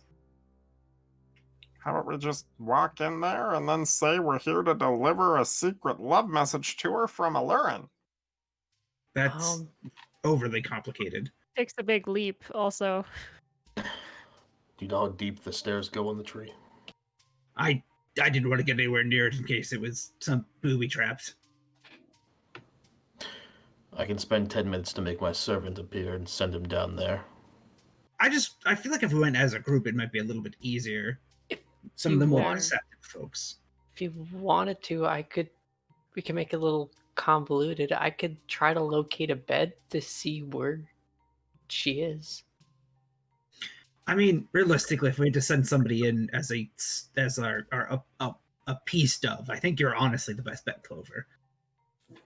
Because I was kind of thinking maybe we just lay down arms before we go inside. I mean, yeah, I could. The only issue is that Clover doesn't have night vision. Once I'm inside, though, I could cast light. It's not that big of a deal. It's just outside. We're not infiltrating like a bank or a castle during wartime. This is a temple. It's a temple, and temples are usually safe havens. They'll take people in, Yes. even if it's the middle of the night. Just walk in. It's just, I mean, Creepy grung outside, we're just walking in. You're not gonna burn, Bloodbeard. It's fine. I'm not worried There's no about it. I aura just here. mean, is I can that just, I could just a present tiefling joke? That's a little fucked up. No, it's a skiffing joke. Now shut up. Skiffing in a temple. Ooh. Anyway, Calm down, Bloodbeard. I meant more the fact that some of us look a little bit more on the highway robbery side than others. Yes, I could just announce myself though as a cleric. Yes, quietly, so the ground don't. It's very believable. And you're like, I have some friends, but some of those friends look kind of rough. They're not here to rob you, but we don't want to alert the ground. I think I could go with Clover as an associate, Visual guide. a visual guide, and I think that if I, smile, I don't look very threatening. Let's be nice. How do people operate in everyday society if this is how you enter temples? Okay, let's just go, Clover. Okay. So what are you guys doing specifically? You two. I guess we're sending in a messenger and a messenger's bodyguard to say hello to a temple maid. Yes. Wait So- outside. So As to not alert her. are you like, Where is temple maid? are you walking Be in the warned. back door that's unlocked, or are you like knocking on the door here? I don't know where we're going, Wander. Let me know. Let's go to the front door and just go in. I assume the Bloodbeard left it unlocked still. So The back Okay. door is unlocked. The front door is back locked. door, the front door is locked, which is Oh, why you- I go that Okay, way. sorry. I unlocked the gate to get into the back. Got it. Okay, well, let's just go in then. Through the back door. Yes.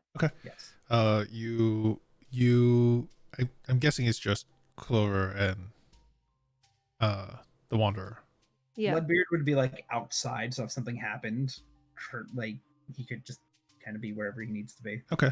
Tingle's kind of wanting to get close to the door so he can run inside if grung attack. Okay. Right. So most of you are in the back area now, Chilling. I'll say. You could see the tombstones, like old and weathered, that all stuff. But as you approach the back door and you turn the knob, push it open, there's a few like when the hinges are kind of stuck, it makes the cracking kind of sound. Mm-hmm. Yep. As you push it open, look through, it's quiet. You don't hear anything. You take a step inside, the floor creaks beneath your feet. It leads right into a nice little dining table with 2 chairs.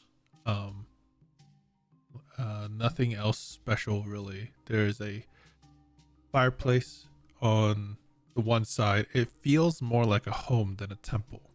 But along the top of the fireplace on the mantle, you could see a few what's called symbols of Xixes and even some of the other gods. As you and this is what you would see from your immediate entrance other than the kitchen. So yeah, what do you do? Well, do we see the tree thing yet, or that's further inside? No, that's backwards. That's outside. behind you. Oh, You're inside the house. sorry, I thought it was in the temple somehow. Okay. There's I a don't know what we're seeing, but could you just lead me in a little bit further so I can cast light? I don't want to Sure. shine it outside. Yep. So we'll go further in past the kitchen. And you cast light? Yeah. Okay. You illuminate the room with warm light. As you're looking around, you could see in the far kind of corner of the room, there is a doorway to what looks like another room. There are 2 doorways actually. But yeah, there doesn't seem anything up with this room too much. Like everything's in order, everything looks nice and neat, you know. I'm gonna take you cast level 2 spell, locate object. I am trying to locate a bed. Okay. Name an object that's familiar to you. Sense the direction of the object's location as long as within 1,000 feet of you. Latter half. Alternatively, you can locate the nearest object of a particular kind. Yep. Ping. It's through the door to the right in the far back that you see. And how far? Hard to judge. House distance. Is it like a room? 20. A couple rooms? Not like a room. Like it's Okay. literally through the door, probably on the other Okay. side. So yeah. I think she's sleeping behind that door. Well, do we want to wake her up? I guess. I'm gonna knock on the door and then I'm going to say, Cleric of Liara, Clover here. Okay. As you knock on the door just swings in, as it wasn't fully hinged, and you realize, with the light kind of shining around you, when you open the door, the room destroyed, like the furniture and such, just in pieces. I yell. I don't yell. I at a medium tone, just so that other people can hear me. Come in. You also realize when you are opening the door is partially broken off its hinge. Yeah. Bloodbeard's coming in. Okay. Okay, I guess we're good. Pete, that whole time, could I have ritually cast Unseen Servant? Yeah. I'll say you cast Unseen Servant. I believe it's just an action to cast the spell, right? Ritually casting it, so it'd be 10 minutes. Yeah. Well, 10 minutes. Okay. You probably need to take a little bit more then. Like, this would have been throughout the whole time of Bloodbeard unlocking the gate. Got us it. having that Then sure. discussion. Then sure. Okay, cool. I'll put the Unseen Servant blocking the doorway. The when back we all the enter back and doorway. give him, yeah. Got and it. then give him like a coin or something. If he sees somebody, to flick the coin down the stairs. Alrighty. You mean Into the room. oh No, he's at the top of the okay. staircase. If he sees somebody come by, he's gonna flick the coin down the stairs. We all hear it. It means somebody's up there, and he's blocking the staircase too. Wait, so I know okay. if the spell drops. No. let me tell you the whole situation and how this place looks. There's a home, not even a temple. There's a home fenced off on, in the side and the back. You guys are in the backyard. That's the porch, the back porch area. A little further in the backyard, there's that large that's where tree. the tree is. Oh, okay, my Yes, mistake. around the great, like the tombstones and stuff. That's where it is. Gotcha. So same thing, but he'll just tap one of the windows with the coin then to alert us there's somebody outside. Got it. Somebody approaches. You're so good at being smart. So yeah, you all, I'm guessing, I've heard that it was Bloodbeard, Tingle, and God, I'm forgetting. Zuubrik that was heading in, right? Emilio, or what are you doing? Yeah, Emilio's going to. Okay, so everyone's heading in. All right, so you guys all head in and see what Clover and Valcyra sees. The room itself is in shambles. The other parts of the house untouched. Tell me- That shit's bad. I'm gonna look for her belongings. You start rifling through what might not be fully broken and stuff. She doesn't seem to have owned much. Give me an investigation check from Robert, and the rest of you let me know what you're doing. I And wanna out pops a pamphlet on where to find someone's loot. I want to see if there's any evidence of like blood or anything that would signify she was like attacked Okay. physically. Give me an investigation check as well. Can I help him out, Pete? Yeah, you could help Emilio out. Okay, I'll cast Flock of Familiars, and then make another owl and another bloodhound to help Emilio look for blood. Okay. Give You me want to roll that yourself? you give me another investigation check, Emilio. Damn it! My investigation shit. Wow, so good. Ooh.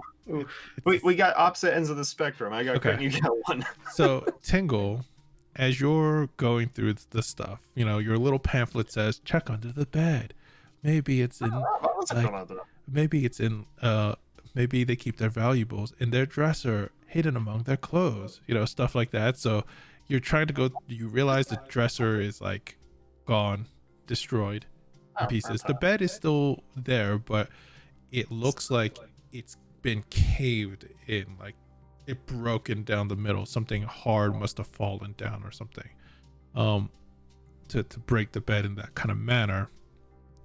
There is some blood on the sheets and stuff like that.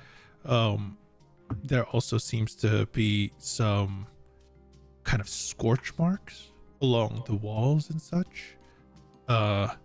Like some kind of heated, you know, there was obviously a fight in this tiny room. Yeah, okay. From what you can tell. Since you're specifically looking for goods, that's all I can tell you. Oh, The only thing I could tell you otherwise is that you probably would find a of worth value would be a golden like a golden candle set in a way. Oh, yeah, I'll still see candles out of church. Yeah, that seems to have the symbol of Zixie's kind of engraved into it and along it, kind of as a decorative piece in the room. Oh, alrighty. Probably worth like 20-30 gold to the right buyer. Hey guys, check out if she has like any candlesticks anywhere else. These things are gold. Did you find anything else important? Oh, there was a lot of blood and some fire. Looks like there was a fight, but no, this is like gold, Zuubrik. I'm sure she won't miss it.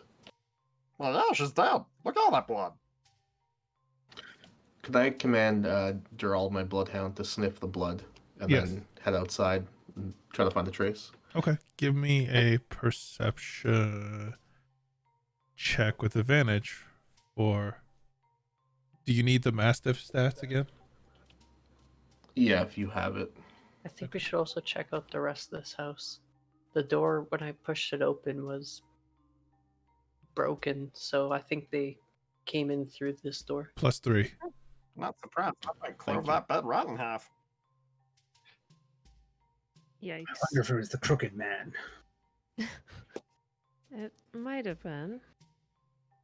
22. 22. Okay. Yeah, the scent of blood gets picked up through in the bedroom, not much outside, but your bloodhound would approach the back door and the porch, but then nothing. Like it loses the track from there. From what? Gerald. Huh? Oh, no, go ahead. No. What were you saying? What were you gonna say? I was going to address the group. Okay. We have a trace leading to the porch outside near the back, but that's it. Trail cuts off, he's telling me. Maybe there's something in that tree. Yeah, we haven't investigated that yet. I mean, whatever Yeah. happened here, there was a lot of blood, so yeah, we Wait. might be able to check it out somewhere. Bloodbeard is going to look around on the floor to see if there's any like traces of big iron boots. Okay. Here in Yes. Okay. In the well, he'll start at like where the scuffle was, but he'll go back. the whole home in a Maybe way. not the whole home, but more like from the bedroom and then kind of go back towards Got like, it. the entrance. Give me an investigation check with advantage then, or perception check, because you're looking for something specific. What is? Oh, perception is better for that. So, I'll guide you. oh, thank you. Guide. Guide me. 19. Okay. Nice. So as Over you're like reaches up, it's just like over here. as Is this you're important? looking through the area, you said you were looking for footprints specifically. Mm-hmm. You don't see any big armored scuffs in a way, or clear like the angular footprints that you found before at the other house. Instead, here you find what looks like two sets of footprints. One smaller, and you could only see it vaguely in the room, and it seems like it tracked a bit of the blood around. And actually two sets of footprints like that, where one's barefoot, like two barefoot footprints kind of along the sorry, let me start over. Two sets of bare footprints, one smaller than the other, kind of tracked along the ground, tracking the blood here and there. The third set, you're not sure if it's footprints. It's something large. As you look around the floor, you see large scratches along the hardwood, almost as if someone was dragging like furniture around. Then you look up along the whole like the little like along the walls to get into this room, and that area you could see similar scrapes along the ground, but one thing you notice is that some of these scrapes are along the walls as well, Crooked man. and even the ceiling. Clover, Bloodbeard's gonna really start pointing this out. Yeah. that spell you used to that you were describing to find the bed, can you not do that with the blood? So how that works is I either have to know a specific object, or I could find the nearest one. So if I find blood, all it will do is point down below my feet. Can you not say her name and channel the blood through it? That is part of her, and you know her. You can drink the blood, you'll be familiar with it. Or maybe well- instead you could ask about her corpse? If the corpse, maybe, but I can't do that tonight. I need to sleep before I can try that again. And also, it only works within 1,000 feet, so it's only in general area. I mean, best be careful. There might be people here still. Amelia, is your spell still up? No, it went out like maybe 10 minutes ago. Well, I can do it again. Fantasia. I- Rather not. We need your Maybe we should casting. in There's case of something you I do want inside the tree? Sorry. Yeah, we should do that, but there's something I do want to point out. You said the blood stopped right when the entrance to outside was, right? The back door? Yes, near the back door. That's So- what Gerald told me. That means the body disappeared right then and there. So, Either nope. Finish your hypothesis. I was gonna say maybe they teleported out, maybe it flew out. It's either way, they did not drag the body out. If it was, Could have bagged or if it it. was a crooked man, he could have yeeted it. Or maybe it just had like If it was the another, ability to eat it. maybe it was another bandit Yeah. hop. That's not a bad idea because they wouldn't be able to fit inside the house. Okay, have we cleared the whole house yet? Should we take a look Should around? definitely take a look in the entire house. Imagine Yeah. those things can get like really hard to see in like darkness, right? Yes. Here, give me a sec. Tingle's gonna just root around and grab just random debris on the floor, like a piece of broken chair or a shred of fabric, whatever, and out of his armor will pop a little can of spray paint that he's gonna spray glowing paint on and use magical tinkering to make them all shed light that's bright within 5 feet and dim within an additional 5 feet. So And they, really they come act up- as candles in a way. Yep, To really pretty come up with an excuse to tag a holy woman's house. I mean, you brought that up, but I was just getting lit. So Pete, you said that the two smaller, the two like not massive footprints were barefoot. Yes. One seems to Be bigger than the other. slightly right? bigger than the other. Yeah. Hmm. I wonder if this affair theory that Emilio had actually might hold water. Because you've got one set of footprints here, smaller. Another one's bigger. Maybe Furbolg sized? I don't know. I haven't really looked at Furbolg feet. I'm not into that kind of stuff. And then you've got this really big stuff here. So Scraping. Maybe she was attacked and he arrived afterwards and brought her somewhere. they were barefoot. Maybe they were fucking. They got attacked. That is what I They ran into the woods. Oh. I mean, unless she was bare. I don't know if the Furbolg walks around barefoot.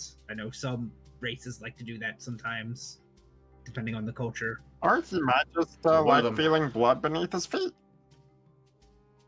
Ugh. Okay, I'm gonna well, check the I'll rest pop of this open. episode. Yeah, I'll pop open the front door and send Fantasia out to look I around. I also don't want to alarm anyone or cause any unnecessary concern, but there is that tree in the backyard with the stairs down, and I mean we're talking about. I mean, I was looking for red cap traces. There might be a banner hop about. I feel like a tree with stairs leading to it is like just screams like evil hags live here.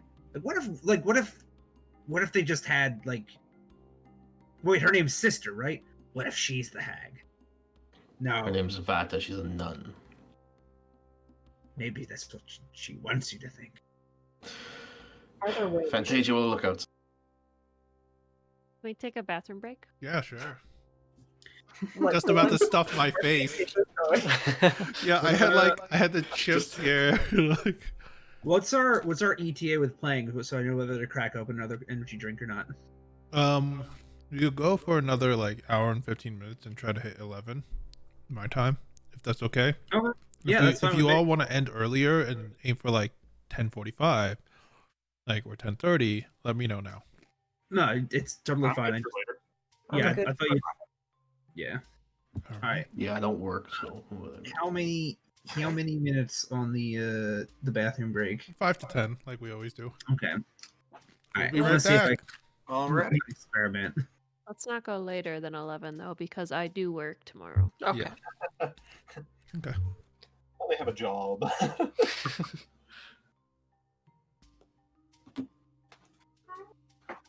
What do you think it is, Dylan?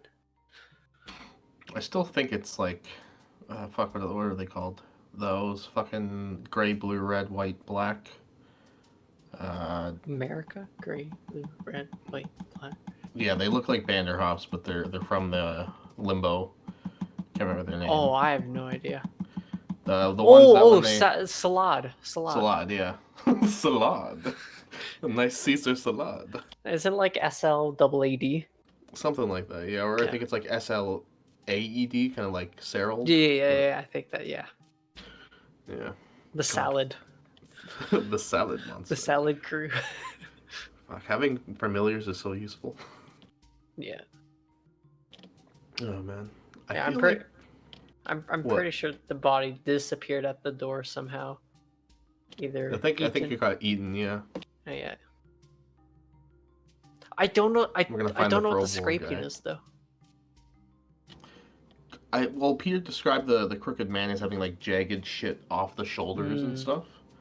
So it could be that like whatever that thing is walking through the halls of this Then place. my question is, why did the body disappear then? Did like he hand it over to something that ate it? Did someone drag it to like a Maybe. Vanderhob or a Salad and then it got eaten? Well, Ian first thought this was an Anis hag, Yeah. which would fit the scraping maybe. And if it's another hag and it's like a coven and they have these Banderhops, just another Banderhop that ate it, right? That makes sense. So it could be that duo, or it could be something else. That's true. I'm so scared of that tree. I don't want to go down. It could be nothing down there, but fuck, I'm scared. I don't want to go down that tree. You don't want to go down that tree. Just for the sake, Pete, Fantasia, my second owl is flying around the house, ready to alert me if it sees somebody like approaching from a direction. Got it. And then Gerald, my bloodhound, is just by my side. By the way, you guys had some good theories about why the scent stopped. There's another theory, another reason, but you guys had a few good theories. A game theory. Thanks for watching. Oh yeah. I'll be right back. All right. Kristen, any thoughts on what you think might happen soon? What's gonna happen soon? I don't know. What happened here? I have some theories. Okay. All right. One of the theories is the Hag Banderhob combo. Dylan and I were talking about what are they called? Salads? Yeah, slats. Slads, yeah. Yeah. That's another theory. Okay. Don't know. Those are the only two things I've been thinking of. Okay. I don't like the tree though. I don't want to go down.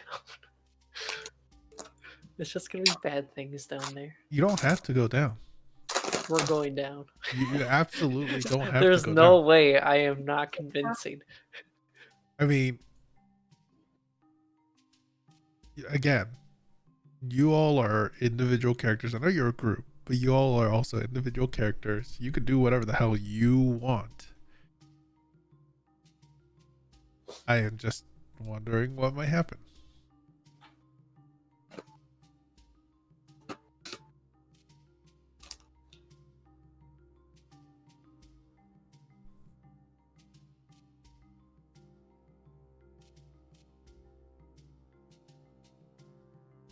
Is that the infamous red bag?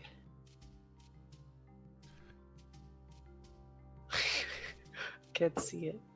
Ketchup. What's your favorite chip flavor? Me? Anyone? This. Skip. Salt, The hot wings.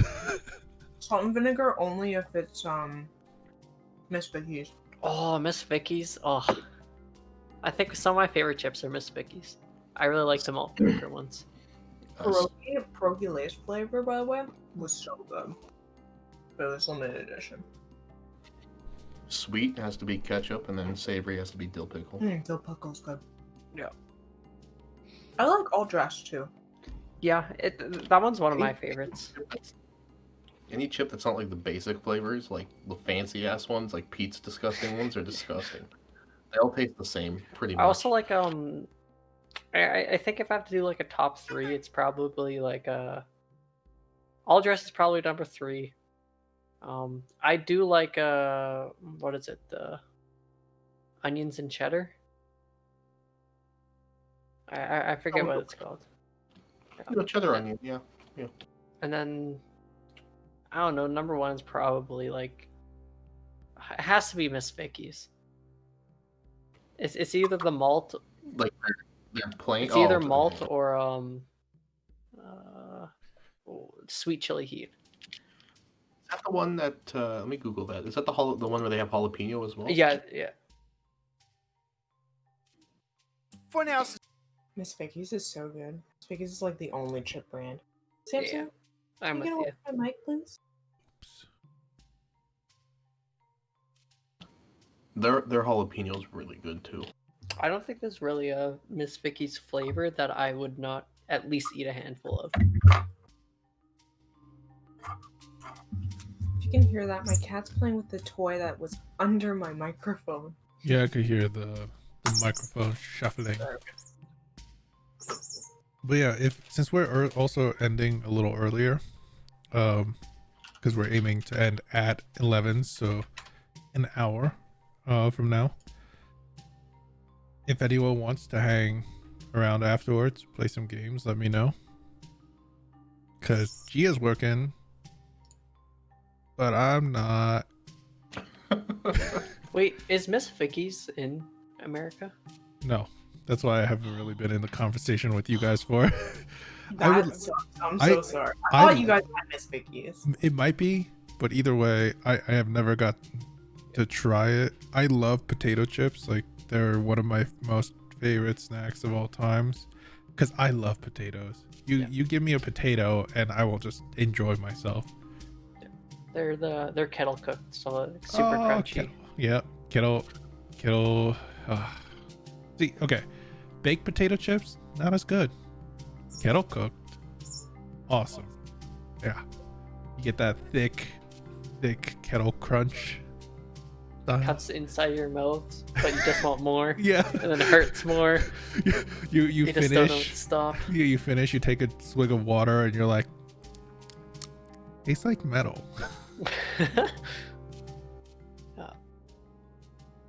Yeah, the only reason why I asked that is because the first sentence on their website is the first bag of Miss Vicky's potato chips was created in Canada in '87. Oof, 87. Got a bit ago.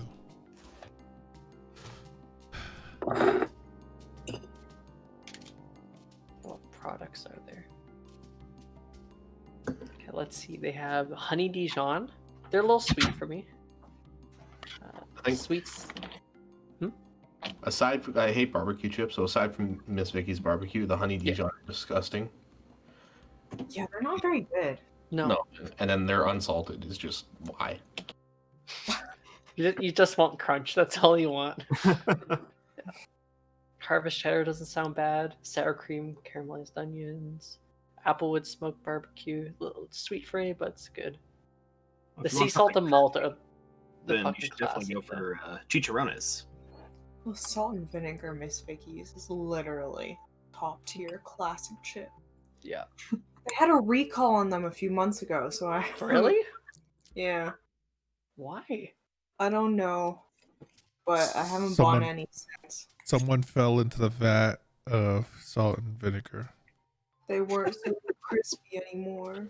Oh, Miss Vicky. You get a taste of us in every bite. Vicky. Yeah. You know one thing I miss? Dylan and Tristan, when I was living in in England, and playing games with you guys, like when it gets super late for me and it's still like day for you and such. I remember going out at like 3 a.m. in the morning for a drive to the nearest town, which was Mildenhall, and grabbing some like kebab meat that they would just put on a bed of fries that they doused in salt and vinegar. Oh, And just coming back home with that and just stuffing my face. Like, there's a glass of scotch on my desk, and I'm just like, this scotch, video games, and I'm 20 years old. This is great. Back when you were a bachelor, I know. I know. Well, no, actually, depends. Sorry, Miss Vicky's has a wine pairing for their chips. Oh yes. All right. Well, either way, Gia said we could start without her. She'll be back. She'll catch up with us. So let's jump right back into it all. Next time you're having that sea salt and malt vinegar, grab a glass of Pinot Gringo by Robert Modebe. Wait, Pinot Gringo? Pinot Grigio? I can't pronounce Or- wine. Grigio? Yeah, it's Pinot I can't Grigio. pronounce Gringo wine. is like a white person to Latin people. Yeah, that's what. Honestly, I thought it sounded like a weird, like, bootleg wine, so I was like, that'd be perfect with chips. Yeah, that's true. Pinot Gringo. It's actually named Pinot Gringo. All right. Either way, welcome back. I'm gonna 1 second. Adjust Gia's mic. Ooh, Peter's looking like a stud. Damn, Zaddy! Hear it bleeding through whenever I talk a little too loud. And I'm sure it's being picked up on the stream. Either way. Yeah. You all are in the backyard. Valcyra is going to be on autopilot for a bit. What is everyone Sarah, doing? you have to get out of the bathroom. We need you. What? What?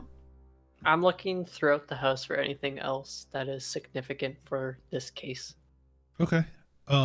Tingle will aid him, but actually be looking for anything valuable. Okay. Well, Tingle, you could give me an investigation check throughout the house. Well, Clover, what you can do is give me a investigation check on your own. Tingle rolls such high investigation for crap he wants to get and find. Okay. Riches wise, there are a few other religious objects that probably hold some values, made of precious metals and such, so you could grab them. I'll tell you the total value at the end. Sure thing.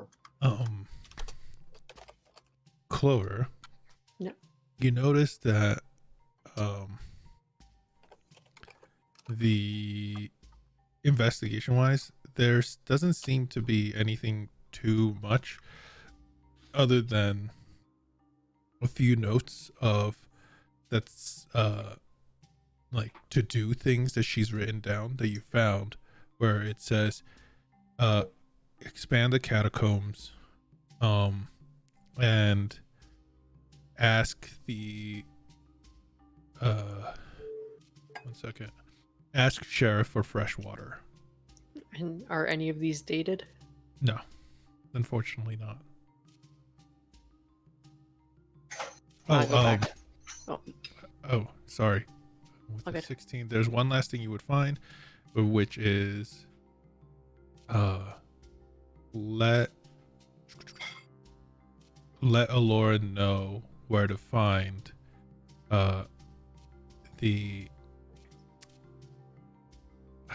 sun petals is what it's called. Okay. I bring all these notes back to the group. I didn't find anything else important besides these. We'll just bring it back to the town. Someone else probably knows more about this. Put the warm one in the bathroom. I'm gonna wash my hair. Okay. Well, next time you're looking around, Clover, try looking for more shiny stuff, because that's where the real interesting stuff is. I don't. Okay. Bloodbeard's gonna take a look at the papers. You know what these sun petals are? Any of you, if any of you want to, you can and have proficiency in it. You could give me a nature check. If you don't have proficiency in it, you can give it to me in disadvantage. Emilio, you can reroll. Down to full luck. I'm 18. having some shit luck tonight with rolls. It's okay. It's God, I still- can't roll anything other than a nat 1 or a 6. yeah. Actually, Tingle, and Zuubrik, you're actually familiar with this flower, or not flower, or like this kind of a herb, and it's weird because to find it in such an environment would be really strange because it's a common plant. It's a relatively common plant that grows. It's a herb that grows in Særald of all places, dry climates. So dry, arid climates or even rocky places might have them grow naturally. The fact that someone's looking for something like this in the swamp would be really weird and hard to do. But apparently So she's did found we find this? Did we find the plant, or did we find the note that the said? no and The no. identifying what the plant is. That's kind of weird, Zuubrik. I'm pretty sure I saw some of that stuff like growing in my town. But I don't think it'd grow up here. It normally wouldn't. You need a specific climate or, I guess, atmosphere created to do so in this area. I wonder what she needed it for. Maybe it's for a spell. I can think of maybe a way to get it to grow up here, but why would it? What was she, like a nun or something? Have anything like that? Magic around here? Pete, It would said- I know of any like It said it was religious for rituals Allure. using that plant? Okay. If that's the case, give me an Or arcane. either religious or arcana type things with that plant. You roll me for both because if you're thinking of both, I might be able to give you both Oh, it's a reasons. disadvantage. Sorry. Okay. One sec. That's arcana. The 22 and a 24. So 22 and 24. Got it. And Tristan or Clover, remember it said this was for Aloran. Let Aloran know where to find these things. Zuubrik with the 22 and 24 respectively on Arcana and Religion. With Arcana, you would actually know that it's used in a lot of volatile potions, sometimes even as like an agent to start it. But if used properly with a 22, you would actually know that if what's called used properly and chemically produced properly, you can, or alchemically produced properly, you can actually make fire resistant potions out of them, which, you know, they're valuable. They're more valuable than just like what's called, what are those like bottles of fire thing that you could get? I forget what they're called. I know someone used it last campaign to set up a trap. Nemesis did. Yeah, that kind of stuff. Yeah, so that's what you would get out of Arcana. For religious reasons, some rituals that have to do with the god Odias actually use these to burn. You've heard of like cultures using them to burn and light fires in specific ways and sacred ritualistic styles as an offering to the god, you know, Odias himself. Okay. As he's kind of twirling the bead on his little beaded goatee, he's gonna say, "It's probably not for religious purposes. If that's the case, different god. Why would he need something for fire resistance potions here in the swamp, surrounded by water and dirt?" Maybe that tree has something to do with it. Oh wait, one of the notes says expand the catacombs. That's probably where that tree leads. I still don't see the connection between fire resistance and anything around here. It's a very strange thing. I mean, Yeah, that is. Sorry, what did you say, Amelia? Maybe there's some kind of fiery enemy down there. They can't get past it. maybe he just couldn't find the resources and had a client looking to buy. They don't get many people around here. We're probably the newest ones they've seen in a long time. Fair. Hmm. Well, do you guys think it might be related to the disappearances? I mean, It could be. well, yeah, Wait. but was there anything? In the room, there was fire. There was like There burn was. marks. Oh, So Yeah. she might have known about this thing before she got attacked.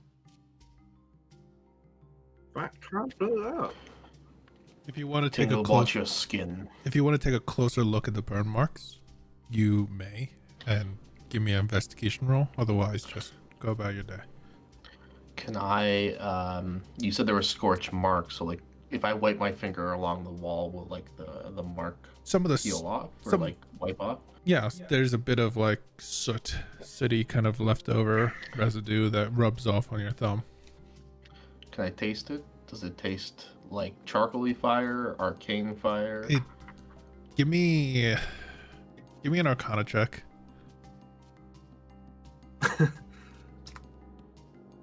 I don't know how to do a roll like this, so I'm just saying it's Arcana. Unsure.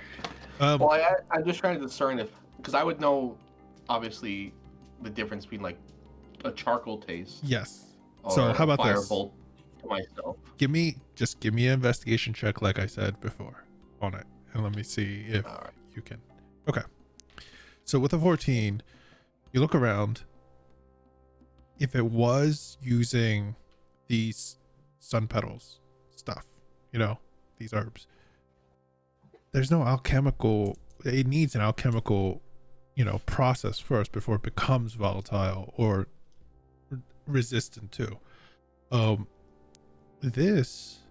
There was no source. Like, there was no just obvious, blatant source.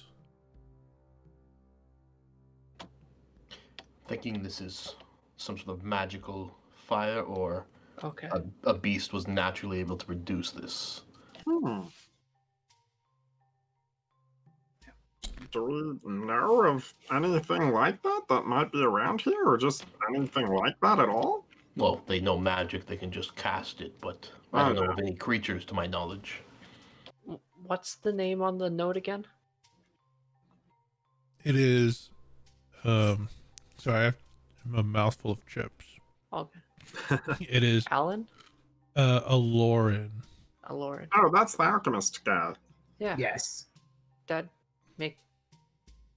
So Huh. there was a tryst. I think we really need to talk to him. Well, I'm starting to think that he might be one of the footprints that is here. Shoot. Maybe he fled down into that tree.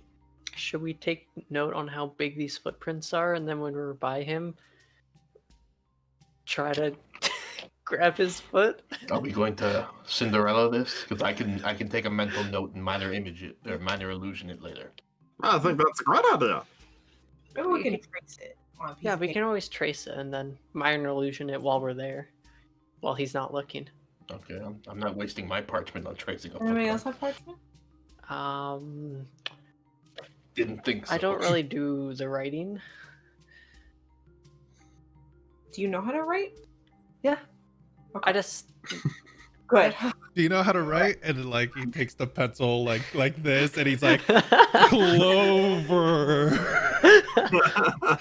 No, I know how to write. It's just I don't do it often. Maybe like once a month. Writing notes. Does anybody else have parchment? Zuubrik. Kayla's gonna give him like this look like it's supposed to be puppy eyes, but less Puss in Boots, more donkey. These cost me a silver each. I pull out a silver. Thank you. I'll take the silver. You don't hand the parchment to the. No, I'll give the parchment over. I just thought you were like, I take the silver, and I was like, so you're no parchment, huh? I'll hesitate for a second after I take it and put it in my pocket and just stare at them for a second, and then give it to him. I also need something to write or draw. It's fine. I'll just press it into the footprint. We'll probably get some.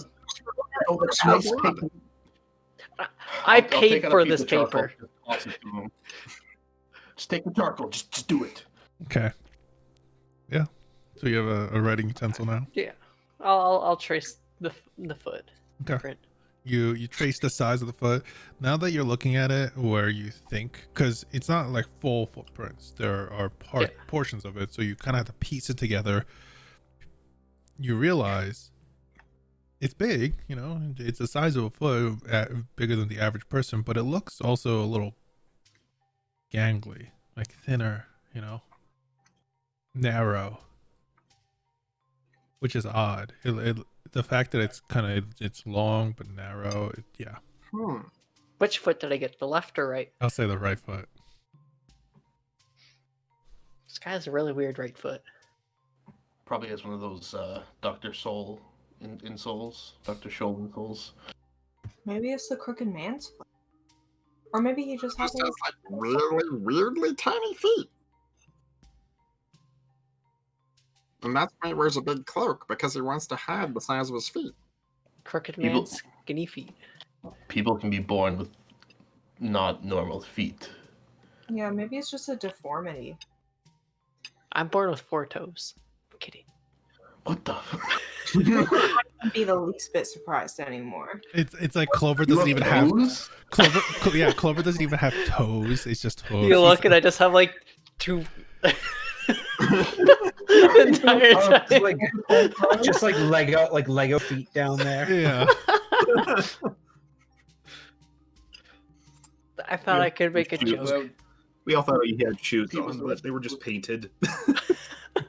Was the rest of the house cleared? Like, did we see anything else? These are the No, only it these notes. looked clean. It looked neat and nice and tidy. Not the fighting didn't make it out of the room, obviously, and there's a bit of damage near the doorway, but nothing seemed crazy out of place. So we found these notes, Wander. They talked about this weird plant that's you can only find in the desert that Tingle and Zuubrik grew up in. Apparently, you can make fire resistance potions. And during that fight, we found that fire was casted, so I think the sister knew about this creature beforehand and was trying to prepare. Possible. And one of the notes also says expands the catacombs, so I think the stairway down the tree leads to the catacombs. What catacombs? This is a temple to Zigzie's. Oh, part of the temple. Yeah. Okay. Don't laugh at me. And then Alright. we sketched a footprint. So if we ever go to I'm really bad with names. The potion guy, Alan, Aloran. Aloran. Samson! It's not Samson, it's Aloran. Yeah. I'm sorry. On the table. So if we ever do meet with him, maybe we can see if this foot matches.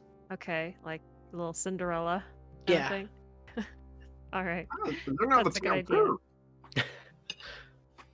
too. Remember, it's you have to kind of piece it together, so it's not like, hey, there's the footprint, let me put the piece of parchment over and trace over it. It's like the toes might look like this, I was never good at puzzles. the size probably is like this. Should we check the catacombs out? Yeah, I think so. Okay, so you guys head out to the back porch and start heading down the hardened stone-like steps. Did Fantasia see anybody come around while we were in the house? Nope. Oh, actually, one thing it would have noticed was there was a few grungs that kind of came near the house, then left. We'll mention that to the party. Well, you were all inside, yeah. So yeah, you all start going deeper into the cave. Down the stairs. Yeah, down the stairs. Okay, so as you head down into the earth this way, let me figure out what page I'm on. There we go. Let me cue up some creepy catacombs music. Sure. Yeah. Maybe it's happy catacombs. Or do they always have to be creepy? Alrighty, time for some positive resurrection music. No. Okay. Just some well-lit, well-kept catacombs. So, when you start making your way down, the catacombs start off as stone stairs. However, it soon becomes moist earth along the walls and the floor. Unlike normal tombs, where the dead are laid to rest, it seems like the moist earth is used to seal up the bodies against the walls, except for their face. Older bodies seem to have roots that have grown in and around them, but when you take the first few steps down and actually get down there, you're greeted by a few skeletal faces that are just peeking out of these kind of damp walls that are holding them sealed in. Oh, okay. I pictured that like Scooby-Doo-esque. No. Yeah. So you could see that this pathway seems almost natural, as it's not walls, it's dug out. It's soft earth, but it's still kept its shape along this area. And as soon as you get down fully down there, the path curves left pretty quickly. I'm also gonna have light going on, by the way. Okay. So you cast light? Yep. Okay. So, I would have moved. My unseen servant is 60 feet behind us at max, kind of following us. Okay. In case something tries to trail us behind. Okay. So, yeah, as you round the corner, you could see that the earth kind of dips a little and comes back up. There's even like a little pool of water that's just kind of formed from that dip.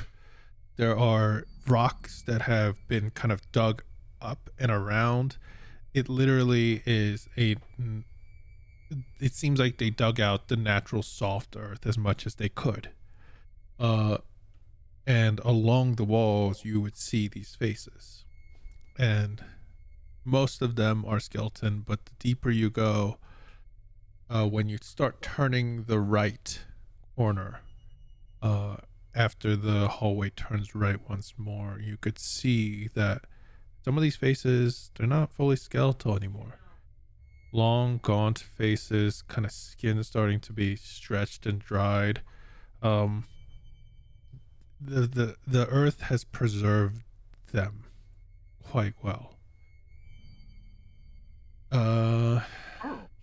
Are there any of them that have like maybe a collar that looks like it's fancy fabric peeking out through the dirt? No, it seems like if more is exposed of their like neck and such down to their chest and body, you realize that they are probably naked.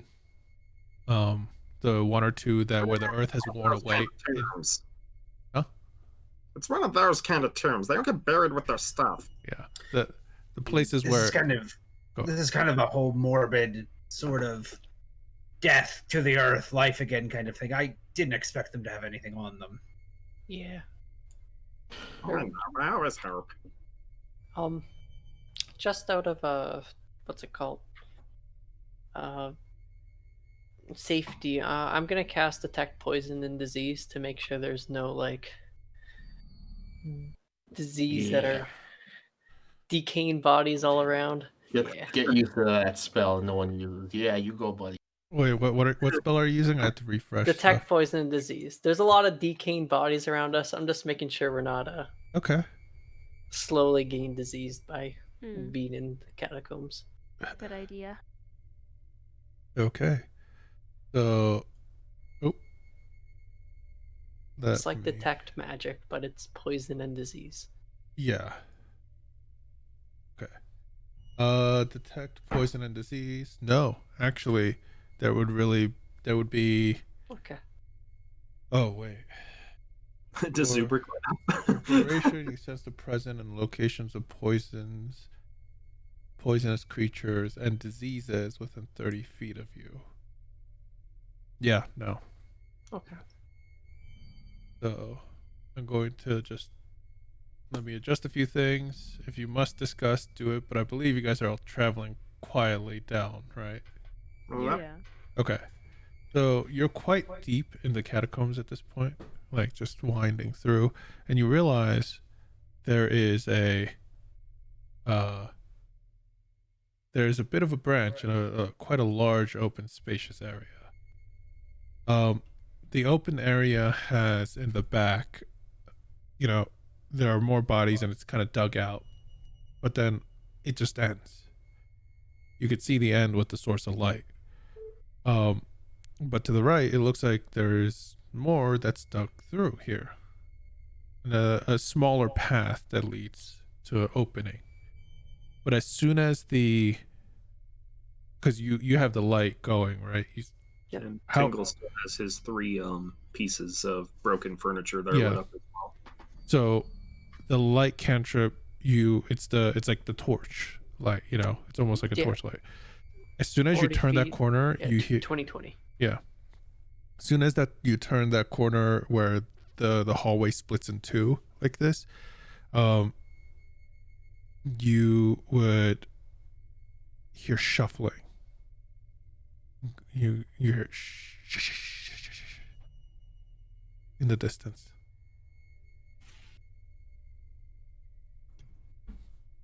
Hello?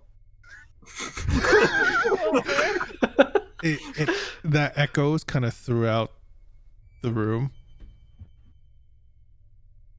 I'm not here to hurt you. Are you Hopefully you're not here to hurt me.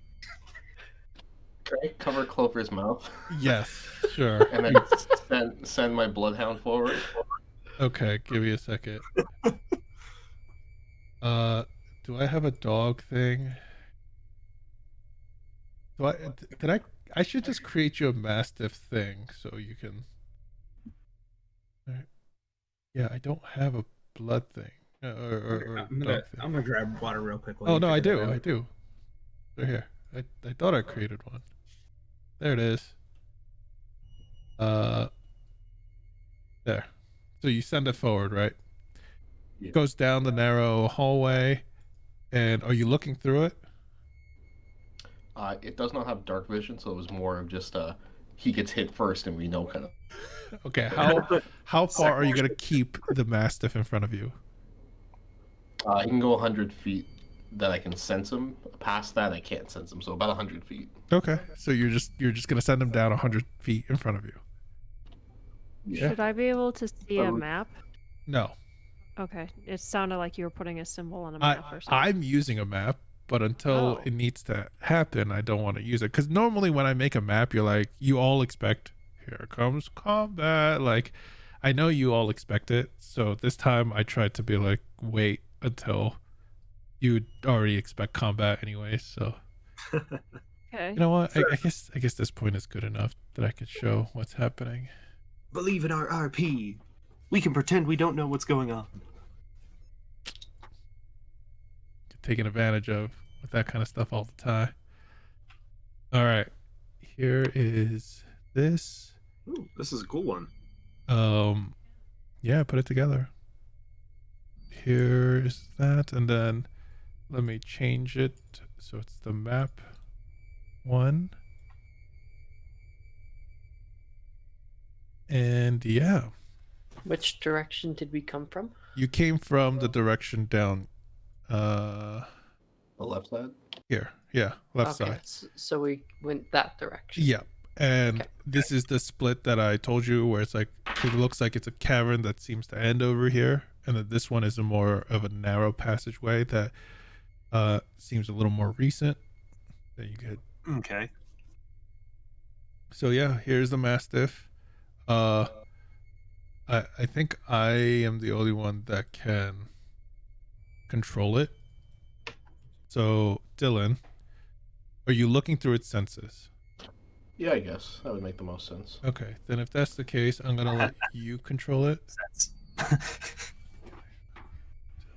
Yeah, so I cover Clover's mouth and then telepathically tell Gerald to move forward. Okay. So here is the Mastiff. I believe you can control it now, and I believe you have vision of it. No and no. While the Mastiff is moving, You don't have control over it?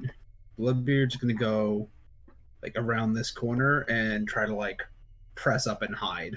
Okay. You can move yourself with that. Yeah. Oh, there it is. Can be controlled by. There we go. Do you see it now? Can you use it? Okay. Yeah. So you can move however you see fit. Bloodbeard, I'm gonna stop moving for a second. Bloodbeard, I'm gonna move you over here, like you said, right? Yeah. Oh, did it not go through? No, it went through now. It just took forever. Really slow. Yeah. Yeah. Oh my god. Yeah. It's clunking. Yeah. It's your It's a clunky, chunky boy. I'm also gonna zoom in a bit. There we go. So this is your layout. You are holding Clover back, but the light is still shining. That's why I have it shown still. The small pieces of candle stuff, Robert, I'll say is overwritten by the large source of light right now. Everyone else is on one side of the entryway, Bloodbeard on the other. Zuubrik, you are sending the dog down. Yeah. Your bloodhound down deeper. I'm gonna have him like growl, so we have a noise notification if he dies. Okay. That skittering noise that we heard before. Wait 1 second before Dylan keeps moving stuff. Go ahead. The noise that we heard before. Yeah. Did that sound like group or a single individual? Give me. Well, that was a perception check back then. I'll say you don't know at this point. Okay. I mean, realistically, they're shushing someone. So if they're by themselves, shushing themselves, then Oh, there's a shushing noise? yeah, someone's like shh. Oh, okay. Sorry, I'm really tired today. I feel like I keep missing things. It's all good. No worries, I forgot it too. Okay. So stop moving, Dylan. Because I was gonna say, when you get to right around here, you hear tuk, tuk, tuk, tuk, tuk, and before you can see anything with your dog's eyes, like, you know, through the dog's eyes, wham, nothing, and your familiar's gone. Yeah, the dog lets out a yelp and disappears. Well, there's clearly something there. Gerald is dead. He killed Gerald. What was it? I don't know. He can't see in the dark. Oh yeah, we should probably put like a glowing rock or something on his neck.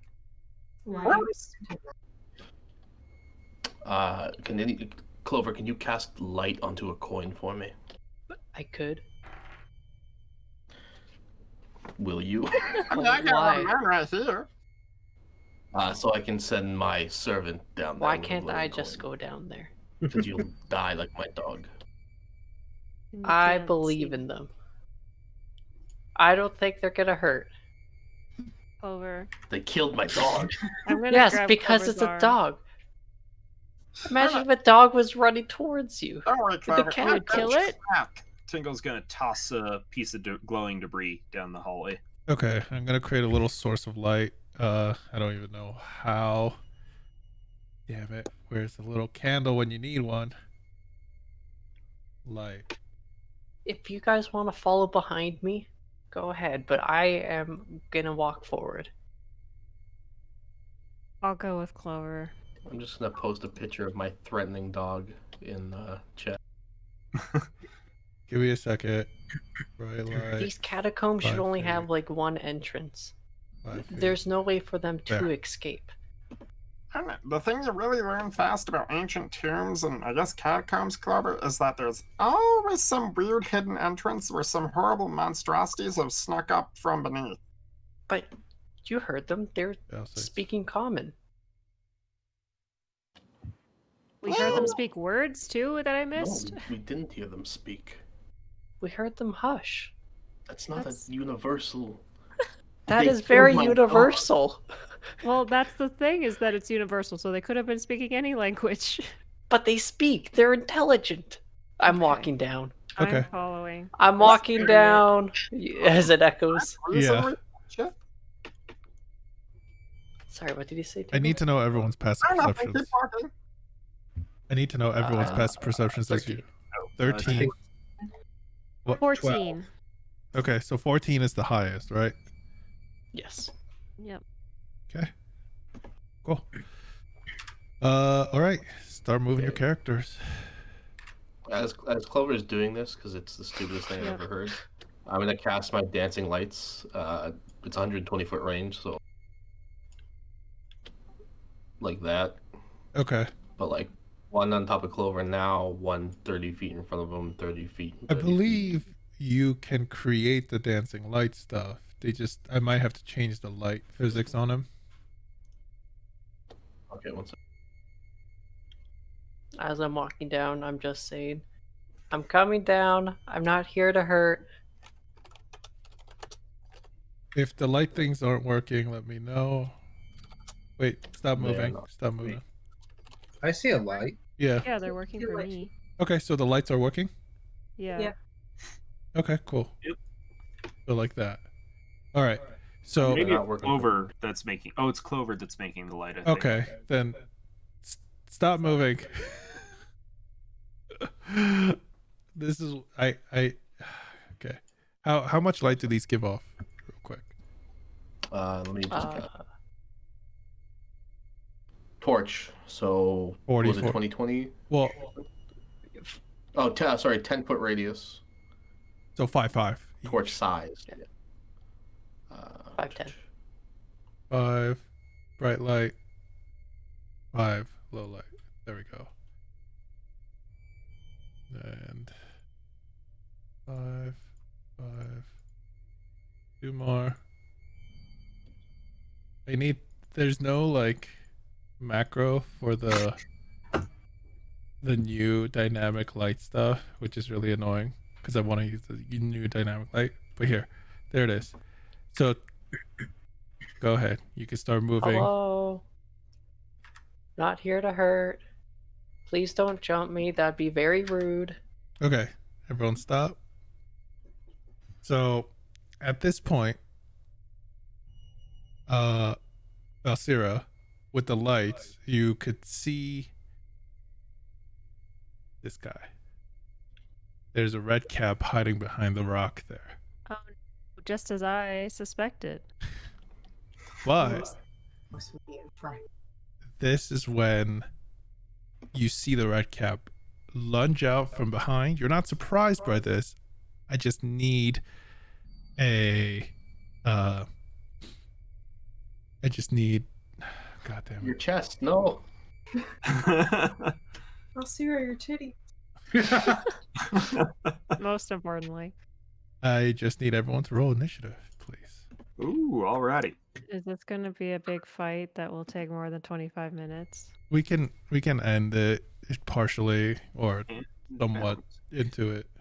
Everyone fight efficiently. Those are good rolls. Wow. Fine. Okay. All right, then I'm gonna do descending down. And Tingle, I don't know if you would. You could probably see it. Yeah. So between the cracks and the winding earth, you can see a red cap, like leaning out, about to lunge at Clover, Valcyra, and Emilio. Look out, fodder! Fodder. There we go. And then Tingle just dodges because he's not actually going to run up to him immediately. Okay. My name's not Ken and my name's not Fodder. It's Clover. Zuubrik, you're next. All right.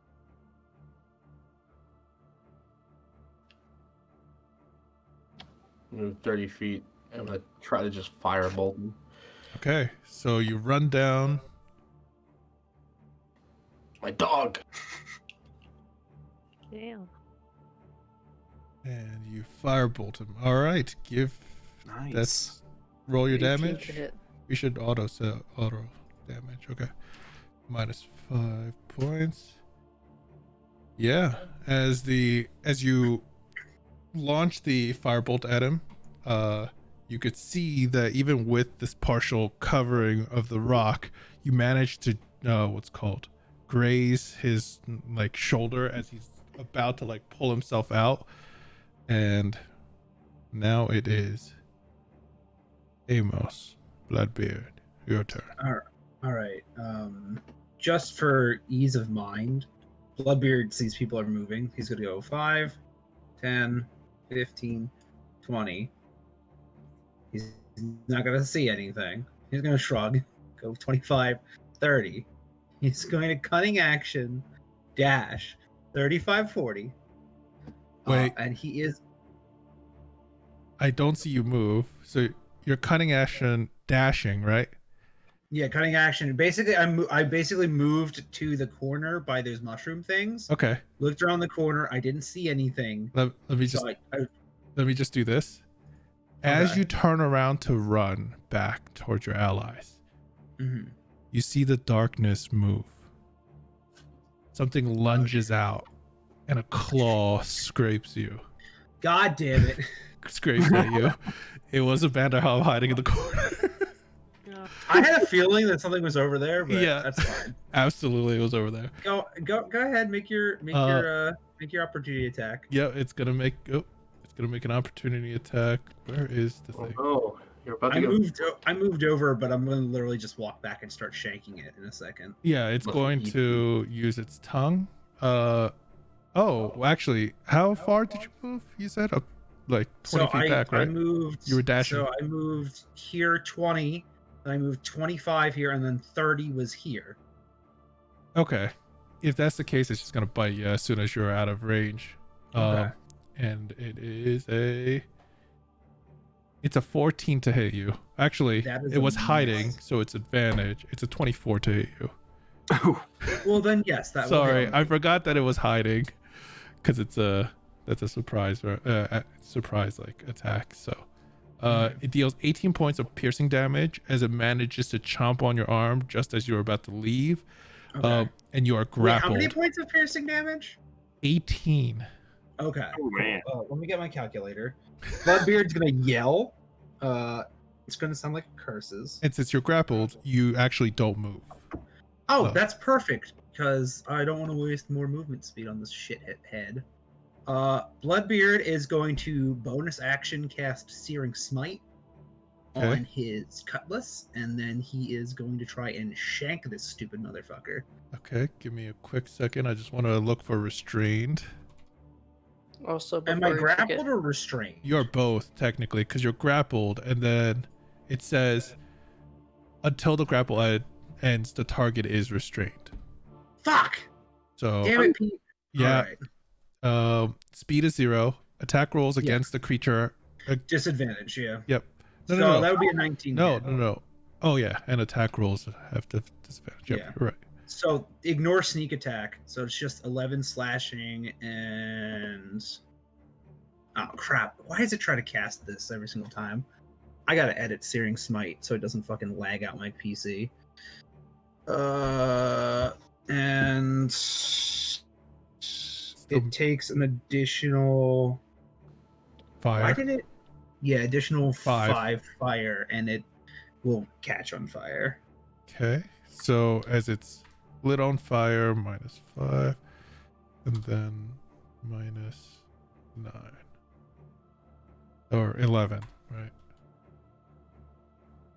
Yep, there we go. Yeah, 11 and 5. Got it.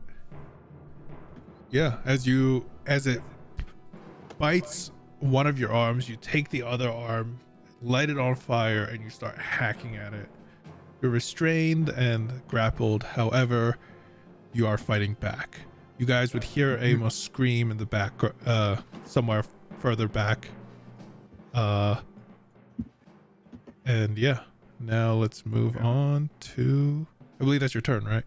Yep, that is my turn. Let's move to Clover. Clover, you see this thing, and it looks like it's gonna lunge at you from around the corner. I was gonna say, Yeah, make sure everyone has the additional 5 HP from 8 from before. Mhm. Yes. I hear Bloodbeard yelp, scream in pain, and I just turn around and just book it out. Bloodbeard. And I will dash as well. Okay. So 25 gets me there. And then 5, 10, 15, 20, 25. Okay. Bloodbeard! I'm just yelling out. Clover! It's got my arm! That's all I can do. All right. The banner hop's turn. I believe it can do something special now. Well, it needs to make a con save. Oh, for the birding, right? Yes. Yeah. Con save coming up. It's an 8. It fails, so I believe it takes some damage, right? It's going to take 6 Nice. fire damage. Nice. Very awesome damage. Yo. It's going to make a bite attack on you again. It's already grappled you, so it has advantage. It's a 25 to hit. Yes. You take 21 points of damage. Jesus fucking Christ. I rolled really high. No. And you are now swallowed. Great. The grapple ends. You're blinded and restrained now, and has total cover from everyone else. Cool. Because you're Somebody inside of drop a fireball on that shit. Not fifth level yet, yet. and I at the I don't know why start that of rolled each a of the banner disadvantage. turn, It's still 12. creature. Okay, if this is the case, as soon as that happens and you're inside of it, I'm gonna turn you invisible so you can't see what's going on. Okay. Because yeah, you shouldn't be able to see anything now, right? Yeah, I can't see shit. I'm sorry, Ian, but that has to be the case for now. Because That's fine. that banner hob is gonna fucking run. And it has 30 feet of movement. It's gonna use 60 of it. 5, 10, I knew it was coming, Robert. That's why. 25, 50. Just remember, Clover, it you is get on a fire. attack. Whacking. Yep, you have Hatchet. 12 to hit. it misses as you go to smack it, and it manages to just kind of graze off its hide without actually hurting it. It's 50. Guys, it's running. Okay. It is starting to run off with one of your friends. It is now Emilio, your turn. You see the red cap in front of you. You hear Clover yelling about someone's running away with someone. Yeah, so he's just gonna take a second to think, but no, he should probably dash. So he's gonna dash. 15, 20, 30, 35, 40. I don't see nothing. You don't see this. Wait, you don't see this thing over here? Oh, there it is. I don't see nothing. And I'm like, that's a big thing you don't see none of. Alright, he'll make it there, and he will bonus action cast Flame Blade. Okay. Yeah. And then as his action, he doesn't have an action. Yeah, you dashed. You dashed. You only have bonus action. That was his bonus action, was to cast Flame Blade, so Okay, he's you got cast- that in his hand. Yep. And now it is Redcap's turn. Redcap is gonna run up, and I believe it has the thing that I almost killed Valcyra with last time. It's gonna do the same thing. It moves up to speed it can Deja vu. see and kicks with its iron boots. The target must succeed. Yep. Valcyra, make a dex saving throw. To your support.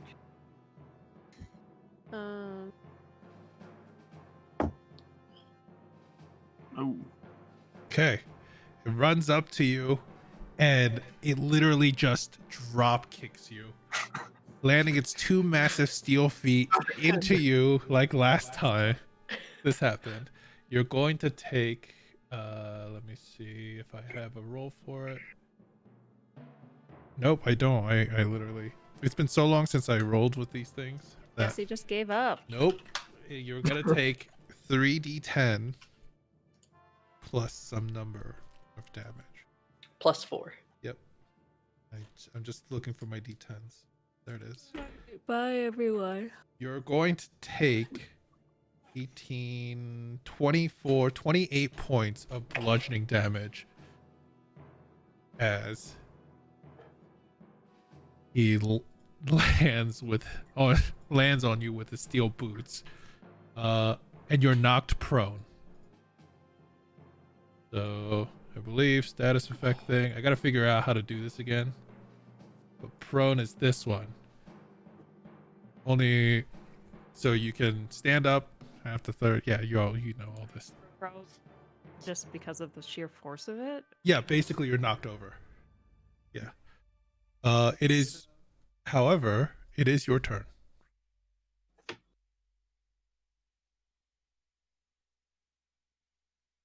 Just figuring out. Okay.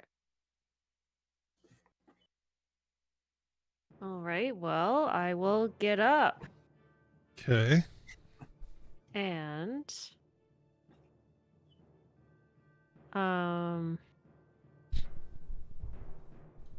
prospects.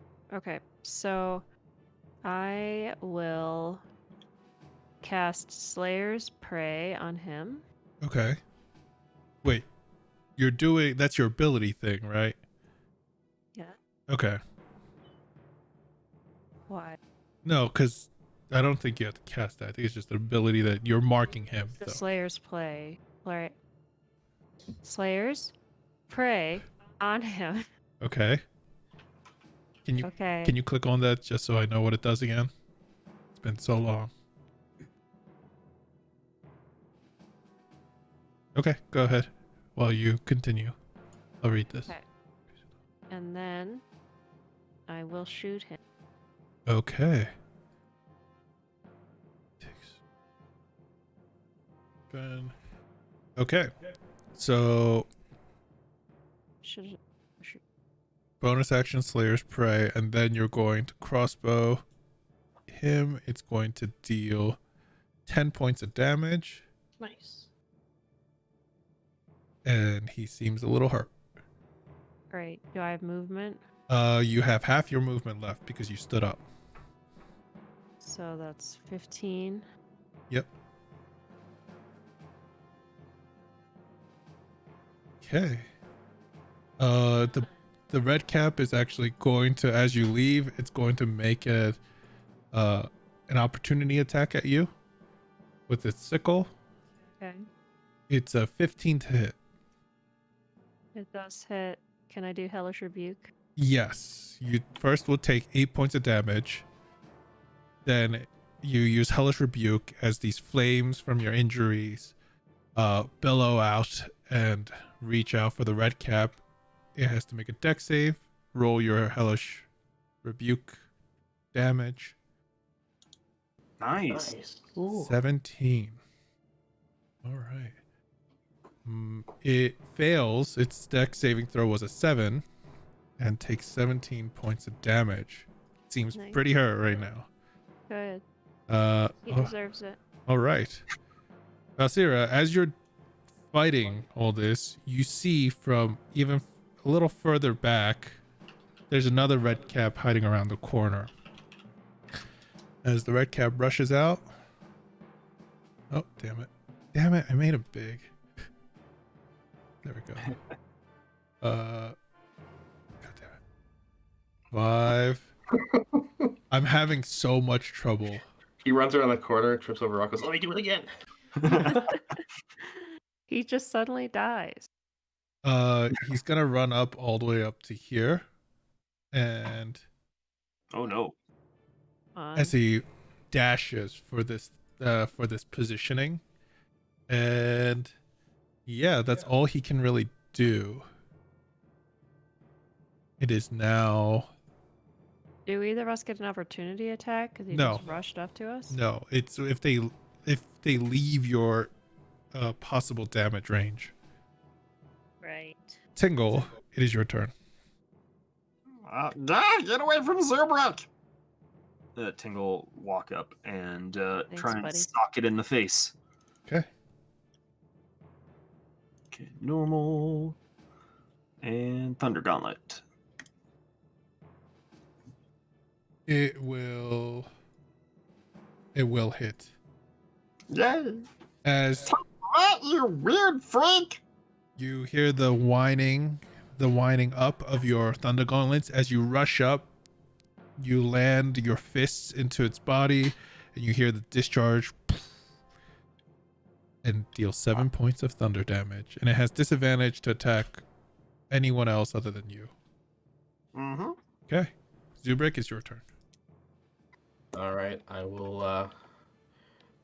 Tingle will be right back. Valcyra, stay in there. Why? All right, because I heard the sound of our resident pirate being swallowed as he screamed. Okay. I'll run up, take a look to the right, take a look to the left, see this fucking thing, and I'll cast Phantasmal Force on it. Okay. If it's fast, there we Oh go. my god, that's such a long thing. Pretty much the illusion pops up of as he's running this way, his vision goes wonky and he sees himself actually back at the cave that he started from, and he turns around and sees the cave he started from on the right side is actually the exit. Okay, so you're trying to make him think it's the other way he has to go. Yes. Is there save from this, or is it just an effect? No, he believes it to the best of his ability. On the next turn, he can make an investigation check Okay. to discern if it's Yeah. illusion or not. Use an action to examine the phantasm. All right. No, I think the target must make an intelligence save, and a failed save you created a phantasmal object force for whatever. Oh, one second. Is In it? the very, very beginning. Oh, wait. The target Oh, must yeah, make so an it's a intelligence thank saving you. throw. On a failed save, you create the phantasmal object. All right. I'll make Creature an visible. intelligence save. All right. Let's see if a Banderhaus makes your intelligence save. It's actually not as stupid as you think it is. Ooh! It rolled a nat 20. All right, see ya. Okay, it's a giant flaming Banderhob. Oh, we can't stop it at this point. It's got 60 feet. Wait, so how did that's my it turn. went 60 feet? It went 60 feet already. How? Because it didn't have to move. Well, no, it went 60 feet from grabbing you. You can't see it, but it's already starting to leave. The others are behind it. Does it have a free? Did it have a free action or a free dash? Oh shit. Yeah, Pete. Oh wait, did I misdo that? Oh no. Tongue swallow step. So is he supposed to be back 30 more feet then? Yeah, he is supposed to be back 30 more feet. Instead of doing that, maybe we could just have him skip a turn. So we all ran towards him. Wait, let me just recalculate this.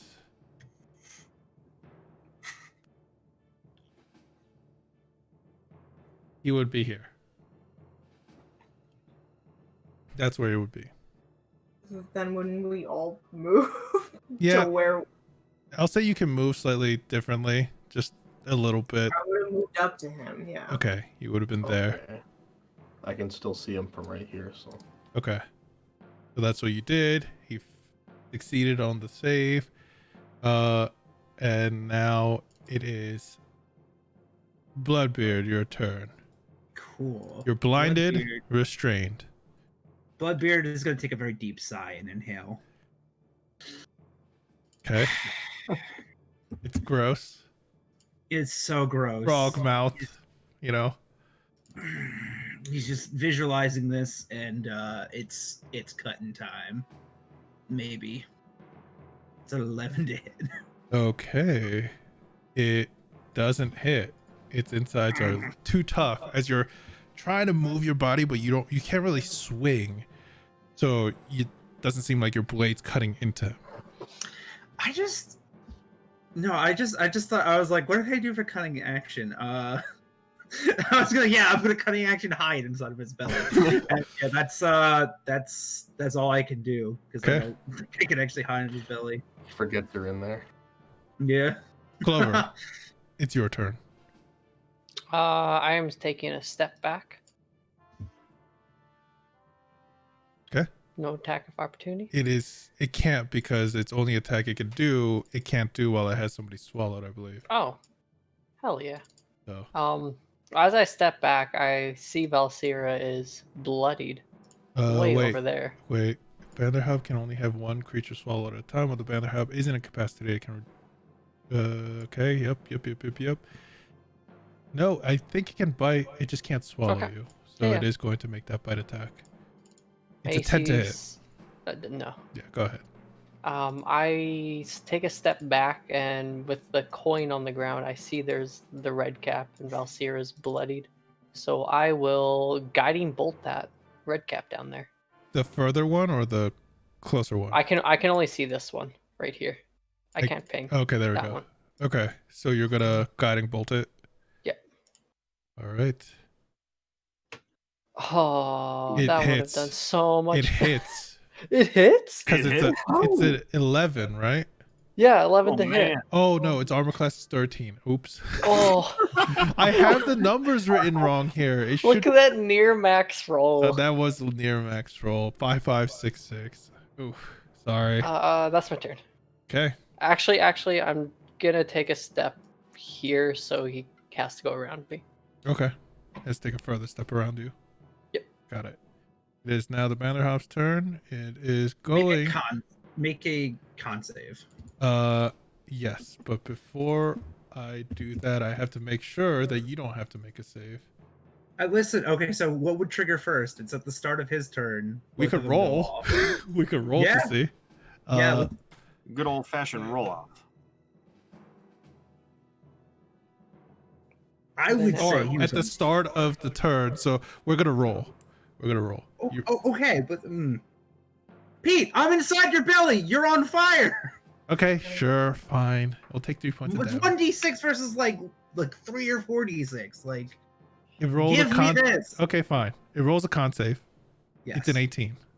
Okay, it doesn't take any fire. Okay. Now roll your vor damage, you sick. Beats into that. You know me.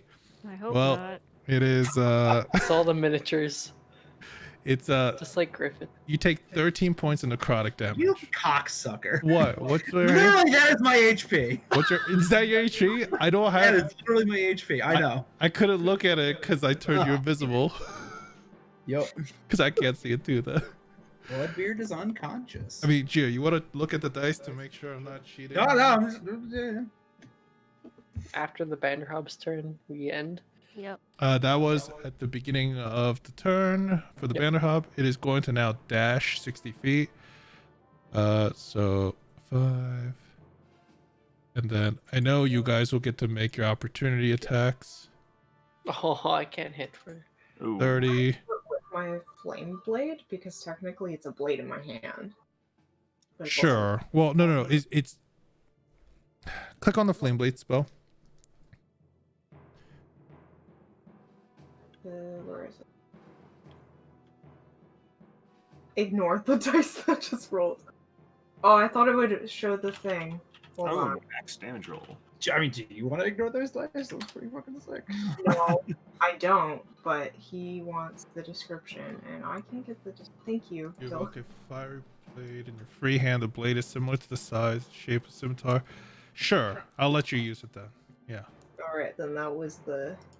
Gonna damage. hit for both.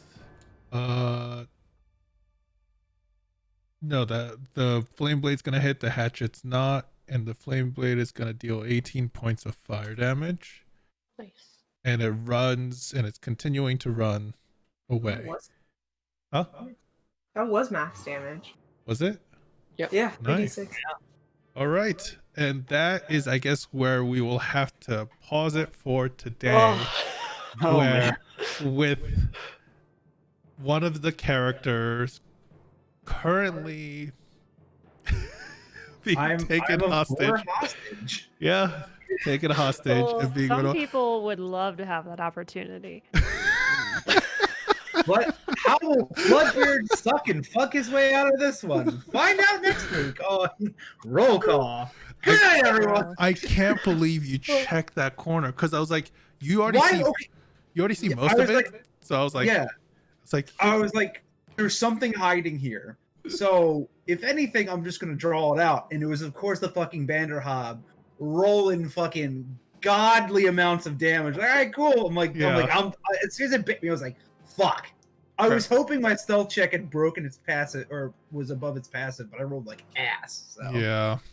Sorry, Ian. I'm not trying to like target you or anything. It's just No, you it's all happen good. to be the one to check it, and if Because no one checked, I checked the rear because it was going to come up behind us and kill us otherwise. I'm gonna say this: if no one checked and you guys all went into the other room, the Baylor Hub was gonna squeeze into that hallway and attack Oh, yeah. whoever was in the farthest back.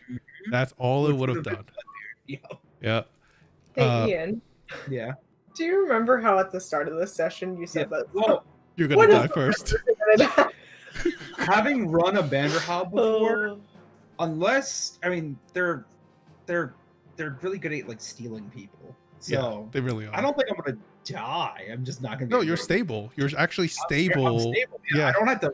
I literally have to don't. I don't have to do anything for the rest of this fight. Yeah, because you're stable and inside a Baylor Hub. That's all. Yeah. Either I'm still way, how you could be stable when Just another Friday night for old Bloodbeard. he's gonna go skipping. That's what he's gonna be doing. Extreme skipping. All right. Either way, I hope all of you enjoyed. I know I enjoyed that, how that combat's unraveling itself. Either way, thank you so much. We were roll call. We'll be back not this Friday because that's today's session, but the following Friday with more. We'll see if Bloodbeard can get out of this situation in any sort of way. I mean, the Vanderhop's hurt. Kinda. Yay. Either way, thank you so much for playing, everyone. And thank you so much for watching. We'll be back in a week and a half, I guess. That's it. Oh, who wants to do the recap? I can. Okay, thanks, Robert. I was gonna offer it up, but I mean, in the Vanderhawk writing and no, I kind of like. I just really like have like Bloodbeard look up. I was like, 1 second, diary. I'll be right back. I just need to check the corner. I'm sure nothing will be around here. Well, either way, we'll figure out who does the recap. Thank you all. We'll be back. Goodbye. Bye, everyone. God, I can't believe I'm running away with one of you right now. That was pretty insane. Yeah.